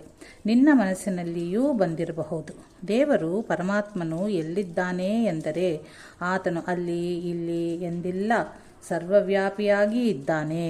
ಸರ್ವತ್ರ ವಾಣಿಪಾದಂ ತತ್ಸರ್ವತೋ ಕ್ಷಿಸಿರೋ ಮುಖಂ ಸರ್ವತ್ರ ಶ್ರುತಿ ಮಲ್ಲೋಕೆ ಸರ್ವಮಾವೃತ್ಯ ತಿಷ್ಠತಿ. ಆ ಪರಮಾತ್ಮನು ಎಲ್ಲ ಜಾಗದಲ್ಲಿಯೂ ಕೈಗಳುಳ್ಳವನು, ಎಲ್ಲ ಜಾಗದಲ್ಲಿ ತಲೆ ಮತ್ತು ಮುಖಗಳುಳ್ಳವನು. ಬ್ರಹ್ಮಾಂಡವನ್ನೂ ಅವನು ಆವರಿಸಿರುವನು. ಅವನಿಲ್ಲದ ಸ್ಥಳವೇ ಇಲ್ಲ. ಸರ್ವೇಂದ್ರಿಯ ಗುಣಾಭಾಸಂ ಸರ್ವೇಂದ್ರಿಯ ವಿವರ್ಜತಾಂ. ಅವನು ಸಮಸ್ತ ಇಂದ್ರಿಯಗಳಿಂದ ರಹಿತನಾದರೂ ಎಲ್ಲ ಇಂದ್ರಿಯಗಳ ವಿಷಯವನ್ನೂ ತಿಳಿಯುವವನಾಗಿದ್ದಾನೆ ಮುಂತಾಗಿ ಶ್ರುತಿಯಲ್ಲಿ ಆತನನ್ನು ವರ್ಣಿಸಲ್ಪಟ್ಟಿದೆ. ತಾತ್ಪರ್ಯ: ಅವನಿಲ್ಲದ ಸ್ಥಳವೇ ಇಲ್ಲ. ಉದಾಹರಣೆಗೆ, ಒಂದು ಊರಲ್ಲಿ ಒಬ್ಬ ಬ್ರಾಹ್ಮಣ ಹುಡುಗನು ಊರ ಹೊರಗೆ ಏನೋ ಕೆಲಸ ಮಾಡುತ್ತಿರುವಾಗ ದಾರಿಯಲ್ಲಿ ಹೋಗುವ ಒಬ್ಬ ಪಂಡಿತನು ಈ ಹುಡುಗನ ಮುಖಲಕ್ಷಣವನ್ನು ನೋಡಿ ಬೇರಗಾಗಿ ಮೆಲ್ಲಗೆ ಅವನನ್ನು ಮಾತನಾಡಿಸತೊಡಗಿ ದೇವರು ಎಲ್ಲಿದ್ದಾನೆ ಎಂಬ ಪ್ರಶ್ನೆಯನ್ನು ಹಾಕಿದನು. ಆಗ, ದೇವರಿಲ್ಲದ ಸ್ಥಳವನ್ನು ನೀವು ಮೊದಲು ತೋರಿಸಿದರೆ ಆಮೇಲೆ ದೇವರಿರುವ ಸ್ಥಳವನ್ನು ತೋರಿಸುತ್ತೇನೆ ಎಂದು ಉತ್ತರಿಸಿದನು. ಅವನು ಸರ್ವವ್ಯಾಪಿಯಾಗಿದ್ದಾನೆ, ಅವನಿಲ್ಲದ ಸ್ಥಳವೇ ಇಲ್ಲ. ಇನ್ನೊಂದು ಉದಾಹರಣೆ ತೆಗೆದುಕೊಂಡರೆ, ಬೆಣ್ಣೆ ಎಲ್ಲಿಂದ ಸಿಗುವುದು ಎಂದು ಕೇಳಿದರೆ ಹಾಲಿನಿಂದ ಎಂಬುದು ಎಲ್ಲರಿಗೂ ತಿಳಿದಿರುವುದು. ಅಂದರೆ ಹಾಲಿನಲ್ಲಿ ಬೆಣ್ಣೆ ಇದೆ ಎಂಬುದು ಸ್ಪಷ್ಟವಾಗಿ ತಿಳಿದ ಸಂಗತಿ. ಹಾಲಿನಲ್ಲಿ ಬೆಣ್ಣೆ ಎಲ್ಲಿದೆ, ಹೇಗಿದೆ ಎಂದು ಕೇಳಿದರೆ ಹಾಲಿನಲ್ಲಿ ಅಲ್ಲಿ ಇಲ್ಲಿ ಎಂಬುದಿಲ್ಲ. ಹಾಲಿನಲ್ಲೆಲ್ಲ ಬೆಣ್ಣೆಯೂ ವ್ಯಾಪಿಸಿಕೊಂಡೇ ಇದೆ ಅಲ್ಲವೇ? ಹಾಲಿನಲ್ಲಿ ಬೆಣ್ಣೆಯೂ ಕಣ್ಣಿಗೆ ಕಾಣುವುದಿಲ್ಲವೆಂದು ಹಾಲಿನಲ್ಲಿ ಬೆಣ್ಣೆ ಇಲ್ಲವೆಂದು ಹೇಳಿದರೆ ಸರಿಯಾಗುವುದೇ? ಹಾಗಾದರೆ ಕಾಣಬೇಕಾದರೆ ಏನು ಮಾಡಬೇಕು? ಹಾಲನ್ನು ಕಾಯಿಸಿ ತಣಿಸಿ ಹೆಪ್ಪಾಕಿ ಮೊಸರಾದಾಗ ಅದನ್ನು ಕಡಿಯಬೇಕು. ಆವಾಗ ಬೆಣ್ಣೆಯ ದರ್ಶನವೂ ಆಗುವುದು ಅಲ್ಲವೇ? ಹಾಗೆಯೇ ದೇವರು ಸರ್ವವ್ಯಾಪಿಯಾಗಿ ಇದ್ದರೂ ಕಣ್ಣಿಗೆ ಕಾಣಿಸುವುದಿಲ್ಲ. ಹಾಲನ್ನು ಬಿಸಿ ಮಾಡಿ ಮತ್ತೆ ತಣಿಸುವಂತೆ ಮೊದಲು ಶಾಸ್ತ್ರೋಕ್ತ ಕಾಮ್ಯ ಕರ್ಮವನ್ನು ಮಾಡಿ ಅನಂತರ ಕಾಮನೆಯ ತ್ಯಾಗ ಅಂದರೆ ನಿಷ್ಕಾಮ ಕರ್ಮವನ್ನು ಮಾಡಿ ಭಕ್ತಿ ಉಪಾಸನೆ ಎಂಬ ಹೆಪ್ಪು ಹಾಕಿ ಆಮೇಲೆ ಜ್ಞಾನವೆಂಬ ಕಡಗೋಲಿನಿಂದ ಮತ್ತೆ ಮತಿಸಲು ಆ ಪರಮಾತ್ಮನ ಸಾಕ್ಷಾತ್ಕಾರವು ಆಗುವುದು. ಶ್ರುತಿಯೂ ಕೂಡ ಹೀಗೆ ಹೇಳುವುದು. ಆರಭ್ಯ ಕರ್ಮಾಣಿ ಗುಣಾನ್ವಿತಾನಿ ಭಾವಾಂಶ್ಚ ಸರ್ವಾನಿಯೋಜಯೋದ್ಯಃ ತೇಷಾಮಭಾವೇ ಕೃತ ಕರ್ಮನಾಶಃ ಕರ್ಮಕ್ಷಯೇ ಯಾತಿ ಸತ್ತತ್ವತೋಸ್ತನ್ಯ. ಯಾವನೇ ಸಾಧಕನು ಮೊದಲು ತತ್ವಾದಿ ಗುಣಗಳಿಂದ ಕೂಡಿದ ಕರ್ಮಗಳನ್ನು ಆರಂಭಿಸಿ ಎಲ್ಲ ಭಾವವನ್ನು ಪರಮಾತ್ಮನಿಗೆ ಸಮರ್ಪಣೆ ಮಾಡಿ ಸಂಪೂರ್ಣ ಕರ್ಮಕ್ಷಯವಾಗಲು ಜ್ಞಾನ ಭೂಮಿಕೆಯುಂಟಾಗಿ ಪರಮಾತ್ಮನನ್ನು ಹೊಂದುವನೆಂಬುದೇ ತಾತ್ಪರ್ಯ. ಪ್ರತ್ಯಕ್ಷ ಅನುಮಾನಾದಿ ಪ್ರಮಾಣಗಳಿಂದ ತಿಳಿಯ ಸಾಧ್ಯವಾದ ಇಂದ್ರಿಯಾತೀತನಾದ ಆ ಪರಮಾತ್ಮನ ವಿಷಯವನ್ನು ತಿಳಿಯಲು ವೇದಕ್ಕೆ ನಾವು ಶರಣು ಹೋಗಬೇಕು. ನಮ್ಮ ಪ್ರತಿಯೊಂದು ಕ್ರಿಯೆ ಆಚರಣೆಗೆ ವೇದವೇ ಆಧಾರ. ಶ್ರುತಿ ಸ್ಮೃತ್ಯದಿತಂ ಧರ್ಮಮನುತಿಷ್ಠಾ ಮಾನವಃ ಇಹ ಕೀರ್ತಿಮಾಪ್ನೋತಿ ಪ್ರತ್ಯಜಾನುತ್ತಾಮಂ ಗತಿಂ. ಸ್ಮೃತ್ಯಾದಿಗಳಲ್ಲಿ ವಿಧಿಸಲ್ಪಟ್ಟುದೇ ಧರ್ಮ. ಆ ಧರ್ಮವನ್ನು ಯಾವಾತನು ನಿಷ್ಠೆಯಿಂದ ಅನುಷ್ಠಿಸುವನೋ ಆತನಿಗೆ ಈ ಲೋಕದಲ್ಲಿ ಎಲ್ಲ ವಿವಿಧ ಒಳ್ಳೆಯ ಕೀರ್ತಿಯು ಉಂಟಾಗಿ ಕೊನೆಯಲ್ಲಿ ಮೆರೆಮೀರಿದ ಗತಿ ಅಂದರೆ ನಿರತಿಶಯ ಸುಖದ ಪ್ರಾಪ್ತಿ ರೂಪವಾದ ಮೋಕ್ಷವು ಸಿಗುವುದು. ಅದಕ್ಕಾಗಿಯೇ ಎಲ್ಲರೂ ಸತತ ಪ್ರಯತ್ನಿಸಲಾಗಿರಬೇಕು ತಿಳಿಯತೆ ಎಂದು ಶ್ರೀಗಳವರು ನುಡಿದರು. ಶ್ರೀಗಳವರ ಅಮೃತ ನುಡಿಗಳಿಂದ ವಕೀಲರು ಮತ್ತು ಅಲ್ಲಿದ್ದ ಎಲ್ಲರೂ ಸಮಾಧಾನ ಹೊಂದಿದರು. ವಕೀಲರು ಶ್ರೀಗಳವರ ಪಾದಗಳಿಗೆ ಸಾಷ್ಟಾಂಗವೆರಗಿ ಶ್ರದ್ಧಾಭಕ್ತಿಯಿಂದ ಶ್ರೀಗಳವರನ್ನು ತಮ್ಮ ಮನೆಗೆ ಪಾದಪೂಜೆಗೆ ಬರುವಂತೆ ಆಹ್ವಾನಿಸಿದರು. ಅದರಂತೆ ಒಂದು ದಿನ ಕರೆದೊಯ್ದು ಶ್ರೀಗಳವರ ಪಾದಪೂಜೆಯನ್ನು ಭಕ್ತಿಯಿಂದ ಮಾಡಿ ಮನೆಯೆಲ್ಲವರು ತೀರ್ಥ ಪ್ರಸಾದ ಸ್ವೀಕರಿಸಿದರು. ಅಂದಿನಿಂದ ಶುದ್ಧ ಆಸಕ್ತಿಕರಾದರು. ದಿನದಿಂದ ದಿನಕ್ಕೆ ಶ್ರೀಗಳವರ ಸನ್ನಿಧಿಗೆ ಮೈಸೂರಿನಲ್ಲಿಯ ವಿದ್ಯಾವಂತರಾದ ಜಿಜ್ಞಾಸುಗಳನೇಕರು ಬಂದು ಜ್ಞಾನದಾಹವನ್ನು ತಣಿಸಿಕೊಂಡು ಹೋಗುತ್ತಿದ್ದರು. ಕೆಲವರಂತೂ ಶ್ರೀಗಳವರ ಮೈಸೂರು ಮಕಾಮಿನ ದಿವಸಗಳಲ್ಲಿ ನಿತ್ಯವೂ ತಪ್ಪದೆ ಸತ್ಸಂಗದಲ್ಲಿ ಭಾಗವಹಿಸುತ್ತಿದ್ದರು. ಸಾಮೂಹಿಕವಾದ ಒಂದು ವಿಶಾಲ ಸ್ಥಳದಲ್ಲಿ ಶ್ರೀಗಳವರ ಪ್ರವಚನವನ್ನು ಏರ್ಪಡಿಸಿದರೆ ಬಹಳಷ್ಟು ಜನರಿಗೆ ಇದರ ಲಾಭವಾಗಿ ನಮ್ಮಂತೆ ಅವರು ಪುನೀತರಾಗಲಿ ಎಂದುಕೊಂಡು ಕೆಲವು ಮುಂದಾಳುಗಳು ಒಂದು ವಿದ್ಯಾಭವನವನ್ನು ಅಂದರೆ ಶಾಲೆ ನಿಗದಿ ಮಾಡಿ ಸಾಯಂಕಾಲ 7 ಗಂಟೆಗೆ ಪ್ರವಚನ ಎಂಬ ವಿಷಯವನ್ನು ಶ್ರೀಗಳವರಿಗೂ ನಿವೇದಿಸಿ ಅನುಮತಿಯನ್ನು ಪಡೆದರು. ಇತ್ತ ಕಡೆಗೆ ಅರಸರ ಮನೆಯವರು ಹಾಗೂ ಇನ್ನೂ ಕೆಲವರು ಸೇರಿ ಅರಸರ ಒಂದು ವಿಶಾಲವಾದ ಕಟ್ಟಡದಲ್ಲಿ ಅದೇ ದಿನ ಅದೇ ಸಾಯಂಕಾಲದ 7 ಗಂಟೆಗೆ ಶ್ರೀಗಳವರ ಪ್ರವಚನದ ಕಾರ್ಯಕ್ರಮವನ್ನು ಇಷ್ಟರೊಳಗೆ ಏರ್ಪಡಿಸಿಕೊಂಡು ಬಿಟ್ಟಿದ್ದರು. ಆ ವಿದ್ಯಾಭ್ಯಾಸಕ್ಕೂ ಈ ಬಂಗ್ಲಕ್ಕೂ ಸಾಕಷ್ಟು ಅಂತರವಿತ್ತು. ನಿಶ್ಚಯಿಸಿದಂತೆ 7 ಗಂಟೆಗೆ ಸರಿಯಾಗಿ ಶ್ರೀಗಳವರ ಪ್ರವಚನವು ಪ್ರಾರಂಭವಾಗಿ ಉತ್ತಮ ರೀತಿಯಿಂದ ನೆರವೇರಿತು. ಅರಸರ ಬಂಗ್ಲೆಯಲ್ಲಿ ಪ್ರವಚನವನ್ನು ಶ್ರವಣ ಮಾಡಿದ ಪಂಡಿತರೊಬ್ಬರು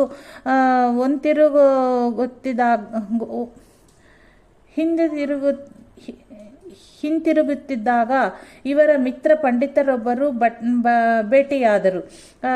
ಏನಪ್ಪ, ದಿನಾಲೂ ಈ ಸ್ವಾಮಿಗಳ ಸತ್ಸಂಗಕ್ಕೆ ಬರುತ್ತಲಿದ್ದ ನೀನು ಇಂದು ಎಲ್ಲಿಗೆ ಹೋಗಬಿಟ್ಟೆ?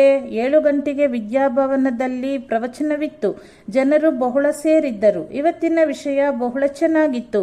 ಎಂತೆಂತಹ ಕಬ್ಬಿಣದ ಕಡಲೆಯಂತಹ ವೇದಾಂತ ಸಂದರ್ಭಗಳನ್ನು ಎಷ್ಟು ಸುಲಭ ಹಾಗೂ ವಿಶದವಾಗಿ ವಿವರಿಸಿ ಹೇಳಿದರು.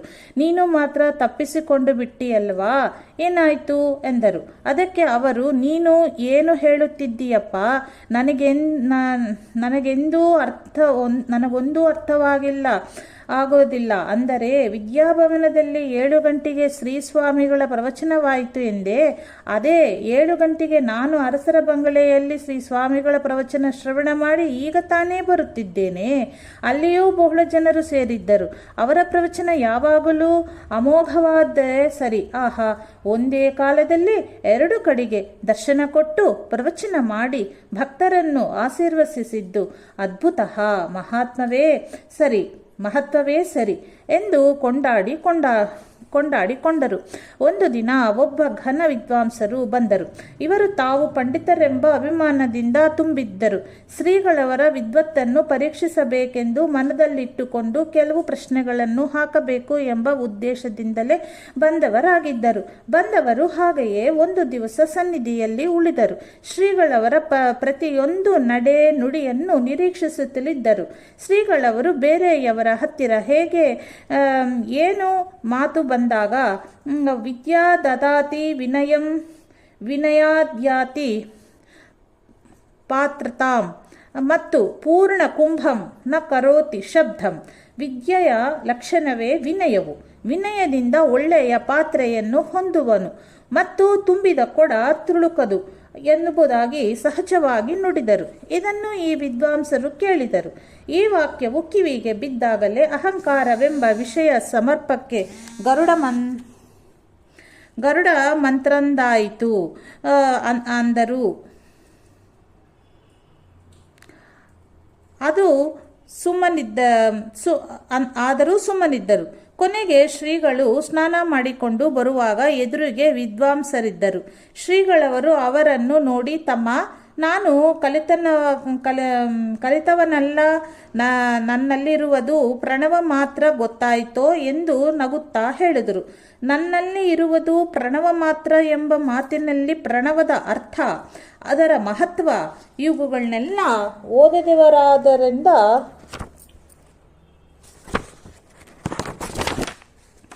ವಿದ್ವಾಂಸರು ವೇದದ ಬೀಜ ಸಾರವನ್ನೇ ಇವರು ತಿಳಿದವರೆಂದು ಅರ್ಥ ಮಾಡಿಕೊಂಡರೋ ಏನೋ. ಅಂತೂ ಅವರ ಅಹಂಕಾರವೆಂಬುದು ಮಾಯವಾಗಿ ಬಿಟ್ಟಿತು. ಕೊನೆಗೆ ಶ್ರೀಗಳವರು ತೀರ್ಥ ಕೊಡುವಾಗ ಸಂಶಯವೆಲ್ಲ ದೂರವಾಯಿತೋ, ಮನಸ್ಸಿಗೆ ಶಾಂತಿ ಆಯಿತೋ ಎಂದು ಕೇಳಿದರು. ಸ್ವಾಮಿ, ಎಲ್ಲವೂ ಸಮಾಧಾನವಾಯಿತು. ನಾನೇನು ದುರ್ಭಾವನೆಯಿಂದ ಬಂದಿದ್ದೆ, ನನ್ನದು ಸರ್ವತಾ ಅಪರಾಧವಾಯಿತು ಎಂದು ಶ್ರೀಗಳವರಲ್ಲಿ ಕ್ಷಮಾ ಮಾಡಿ ಸಂತೋಷದಿಂದ ಹಿಂತಿರುಗಿದರು.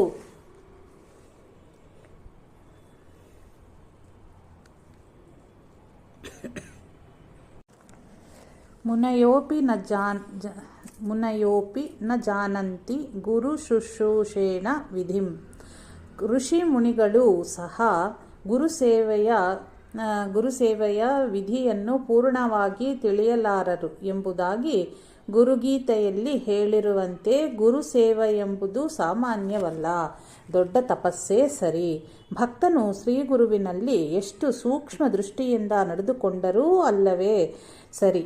ಆದುದರಿಂದಲೇ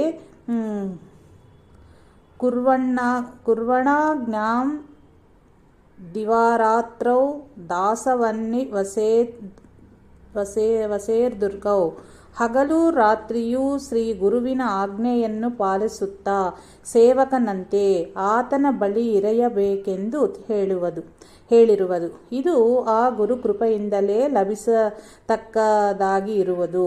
ಹೆಜ್ಜೆ ಹೆಜ್ಜೆಗೆ ನಿಮಿಷಕ್ಕೆ ಗುರುಭಕ್ತಿಯುತನಾಗಿ ಸೂಕ್ಷ್ಮ ವಿಚಾರದಲ್ಲಿ ಜೀವನವನ್ನು ಸಾಗಿಸಬೇಕಾಗುತ್ತದೆ. ಆದರೂ ಕೆಲವೊಮ್ಮೆ ಎಡವಿ ಬೀಳುವುದುಂಟು. ಇದಕ್ಕೆ ಉದಾಹರಣೆ ರೂಪವಾಗಿ ಮೈಸೂರಿನಲ್ಲಿ ಶ್ರೀಗಳಿರುವಾಗ ಒಂದು ಘಟನೆ ನಡೆಯಿತು. ಮಂಜುನಾಥ ಅಯ್ಯರರು ಒಳ್ಳೆಯ ಅಧ್ಯಾತ್ಮ ಹೃದಯಿ, ವಿಚಾರಶೀಲವೆಂದು ಹೇಳಿಸಿಕೊಂಡವರು. ಅನೇಕ ಸಾಧು ಸಂತರ ಸತ್ಸಂಗ ಮಾಡಿದವರು. ಗುರುಭಕ್ತಿ ನಿಷ್ಠರು. ಗುರು ಆಜ್ಞೆಯೆಂದರೆ ಜೀವದ ಹಂಗು ತೊರೆದು ಪಾಲಿಸುವವರು. ಅಲ್ಲದೆ ಶ್ರೀ ಗುರುಗಳ ಸೇವೆ ಹಾಗೂ ಅದರ ಒಂದೊಂದು ವಾಕ್ಯದ ಫಲದ ಅನುಭವವನ್ನು ಅನುಭವಿಸಿ ಸಂತಸಗೊಂಡವರು. ಶ್ರೀಗಳವರ ಸೇವೆಗಾಗಿ ಹಿಂದೂ ಮುಂದೂ ನೋಡದೆ ಹಣವನ್ನು ವಿನಿಯೋಗಿಸಿದವರು. ಅಂತಹವರು ಒಮ್ಮೊಮ್ಮೆ ಯಾವುದೋ ಮಬ್ಬಿಗೆ ಸಿಕ್ಕಿಕೊಳ್ಳುತ್ತಾರೆ. ಇಸವಿ 1949ರಲ್ಲಿ ಅಯ್ಯರರು ತಮ್ಮ ಮಗಳನ್ನು ಮೈಸೂರಿನಲ್ಲಿ ಒಬ್ಬ ಯೋಗ್ಯವರನಿಗೆ ಕೊಟ್ಟು ಮದುವೆ ಮಾಡಿದರು. ಕೆಲ ದಿನಗಳ ನಂತರ ಹೊಸ ಬೀಗರ ಔತಣವನ್ನು ನೆರವೇರಿಸಿರಲು ಶುಭ ದಿನವನ್ನು ನಿಶ್ಚಯಿಸಿಕೊಂಡು ಅವರಿಗೆ ಕರೆ ಇತ್ತರು. ಬೀಗರು ಒಪ್ಪಿಯೂ ಒಪ್ಪಿದರು. ಶ್ರೀಗಳವರು ಮೈಸೂರಿನಲ್ಲಿ ಇದ್ದ ಸಮಯವಾದದ್ದರಿಂದ ಇಂಥ ವಿಶೇಷ ದಿನದಲ್ಲಿ ಗುರುಗಳನ್ನು ಕರೆಯಬೇಕಂತನಿಸಿ ಅವರಿಗೂ ವಿನ್ನಪಿಸಿಕೊಂಡು ಭಿಕ್ಷೆಯ ಏರ್ಪಾಟನ್ನು ಮಾಡಿದರು. ಮುನ್ನಾನ ದಿನ ಯಾವುದೋ ಆಲೋಚನೆಯು ಸುಳಿದಾಡಿ ನಾಳೆ ಸ್ವಾಮಿಗಳು ಒಬ್ಬರೇ ಭಿಕ್ಷೆಗಾಗಿ ಬರಲಿ ಎನ್ನುವ ಹೇಳಿಕೆ ಕಳುಹಿಸಿಕೊಟ್ಟರು. ಈ ವಿಷಯವು ಪೂರ್ಣವಾಗಿ ಶ್ರೀಗಳವರ ಕಿವಿಯವರೆಗೆ ಅಂದೇ ಹೋಗಿ ಮುಟ್ಟಲಿಲ್ಲ. ಅಲ್ಲಿದ್ದ ಪರಿವಾರದವರ ತನಕ ಹೋಗಿ ಅಲ್ಲೇ ನಿಂತಿತು. ಭಿಕ್ಷೆಯ ನಿಮಂತ್ರಣ ಶ್ರೀಗಳವರಿಗೆ ಮಾತ್ರ ಹೋಗಿತ್ತು. ಮರುದಿನ ಬೆಳಿಗ್ಗೆ ಶ್ರೀಗಳವರು ನಿತ್ಯದಂತೆ ಸ್ನಾನಾಗ್ನಿಕವನ್ನು ಮುಗಿಸಿ ಅಲ್ಲಿದ್ದವರಿಗೆ ತೀರ್ಥವನ್ನು ಕೊಡುವಾಗ ಹೊಟ್ಟೆ ಶೂಲಿಯುಳ್ಳ ಒಬ್ಬರು ಶಾಸ್ತ್ರಿಗಳಿಗೆ, ನೀನು ಅಯ್ಯರಲ್ಲಿಯ ಮಧ್ಯಾಹ್ನದ ಭಿಕ್ಷೆಗೆ ಬರುವಿಲ್ಲವೇ? ಅಲ್ಲಿ ನಿನಗೆ ತೀರ್ಥವನ್ನು ಕೊಡುತ್ತೇನೆ ಅಂದರು. ಶಾಸ್ತ್ರಿಗಳು, ನಾನು ಬರುವುದಿಲ್ಲ, ಎಲ್ಲರಿಗೂ ಅಲ್ಲಿ ಏರ್ಪಡಿಲ್ಲವೆಂದಾಗಿದೆ ಎಂದರು. ಈ ಮಾತು ಕೇಳಿದ ಕೂಡಲೇ ಶ್ರೀಗಳವರು ಎದ್ದು ಒಳಗೆ ಅಡಿಗೆ ಮನೆಗೆ ಹೋದರು. ಪರಿವಾರದವರನ್ನು ವಿಚಾರಿಸಲೆಂದಿರಬೇಕು. ಅಷ್ಟಕ್ಕೆ ಸರಿಯಾಗಿ ಶ್ರೀಗಳವರನ್ನು ಕರೆದೊಯ್ಯಲು ಅಯ್ಯರರು ಬಂದರು. ಅವರನ್ನು ಕಂಡು ಶ್ರೀಗಳವರು, ಅಯ್ಯೋ ಮಗ, ಹೀಗೇಕೆ ಹೇಳಿ ಕಳುಹಿಸಿರುವೆ? ಇಂತಹ ಕೆಲಸ ಮಾಡಬಹುದೇ? ನಿನಗೇನು ಕಡಿಮೆ ಎಂದು ಪ್ರಶ್ನಿಸಿದರು. ಆಗ ಅಯ್ಯರರು, ನಮ್ಮಲ್ಲಿ ಸಾಕಷ್ಟು ಪಾತ್ರೆಗಳು ಸಾಕರ್ಯವಿಲ್ಲ, ಅಷ್ಟು ದೊಡ್ಡ ಅಡಿಗೆ ಮಾಡುವವರು ಮೊದಲೇ ಇಲ್ಲ, ನೀವೇನಾದರೂ ಇಂದಿನ ಮಟ್ಟಿಗೆ ಸಾಧ್ಯವಿಲ್ಲ. ಈ ಮುಂತಾಗಿ ತಮ್ಮ ತೊಂದರೆ ತೊಡಕುಗಳನ್ನು ತೋಡಿಕೊಂಡರು. ಶ್ರೀಗಳವರು ನಾನಾ ರೀತಿಯಿಂದ ತಿಳಿಸಿ ಹೇಳಿದರು. ಎಷ್ಟು ಹೇಳಿದರೂ ಒಪ್ಪಲಿಲ್ಲ. ತನ್ನ ಹಠವನ್ನೇ ಸಮರ್ಥಿಸಿಕೊಂಡರು. ನಾನೆಲ್ಲವನ್ನೂ ಒದಗಿಸಿಕೊಡುತ್ತೇನೆ. ಅಲ್ಲಿ ನನ್ನ ಪರಿವಾರದ ಜನರು ಇರುವುದಾದರೂ ಎಷ್ಟು? 5-6 ಜನರು ಮಾತ್ರ. ಅಷ್ಟು ದೊಡ್ಡ ಔತಣದೂಟ ಮಾಡಿಸುವ ಆತನಿಗೆ 5-6 ಜನ ಹೆಚ್ಚೆ? ಹೀಗೆ ಹಠ ಹಿಡಿಯಬಾರದು. ಅನ್ನದಾನ ಹೆಚ್ಚಿದ ಹಾಗೆ ಉನ್ನತಿ ಹೆಚ್ಚುವುದು ಇತ್ಯಾದಾಗಿ ಶ್ರೀಗಳವರು ಬೋಧಿಸಿದರು. ಮತ್ತು ಅರಸರ ಮನೆಯವರಿಗೆ ವಿಜ್ಞಾಪಿಸಿ ಪಾತ್ರೆಗಳನ್ನು, ಬಾಣಸಿಗಗಳನ್ನು ಮತ್ತು ಇನ್ನುಳಿದ ಕೆಲಸಕ್ಕೆ ಬೇಕಾದವರನ್ನೂ ಒದಗಿಸಿಕೊಟ್ಟರು. ಇಷ್ಟರಲ್ಲಿ ಬೀಗರೂಟದ ತಯಾರಾಗಿತ್ತು. ಹೀಗೆ ನಡೆಯುತ್ತಿರುವಾಗಲೇ ಬೀಗರು ಯಾವುದೋ ಅನಿವಾರ್ಯ ಪರಿಸ್ಥಿತಿಯಿಂದಾಗಿ ಇಂದು ನಮಗೆ ಬರುವುದಕ್ಕೆ ಆಗುವುದಿಲ್ಲ ಎಂದು ಹೇಳಿ ಕಳುಹಿಸಿದರು. ಶ್ರೀಗಳವರ ಭಿಕ್ಷೆ ಮುಗಿದು ಮಾಡಿದ ಪಾಕದಲ್ಲಿಯೇ ಗುರುಗಳ ಪರಿವಾರ ಸಮೇತ ಎಲ್ಲರಿಗೂ, ಅಂದರೆ 10-20 ಜನರ ಮೃಷ್ಟಾನ್ನ ಭೋಜನವಾಯಿತು. ಅಲ್ಲದೆ ಇನ್ನೂ ಉಳಿತು. ನಮಃಶಾಂತಾಯ ದಿವ್ಯಾಯ ಸತ್ಯಧರ್ಮ ಸ್ವರೂಪಿಣೇ ಸ್ವಾನಂದಾಮೃತ ತೃಪ್ತಾಯ ಶ್ರೀಧರಾಯ ನಮೋ ನಮಃ. ಸದ್ಗುರು ಭಗವಾನ್ ಶ್ರೀ ಶ್ರೀಧರಾರ್ಪಣಮಸ್ತು.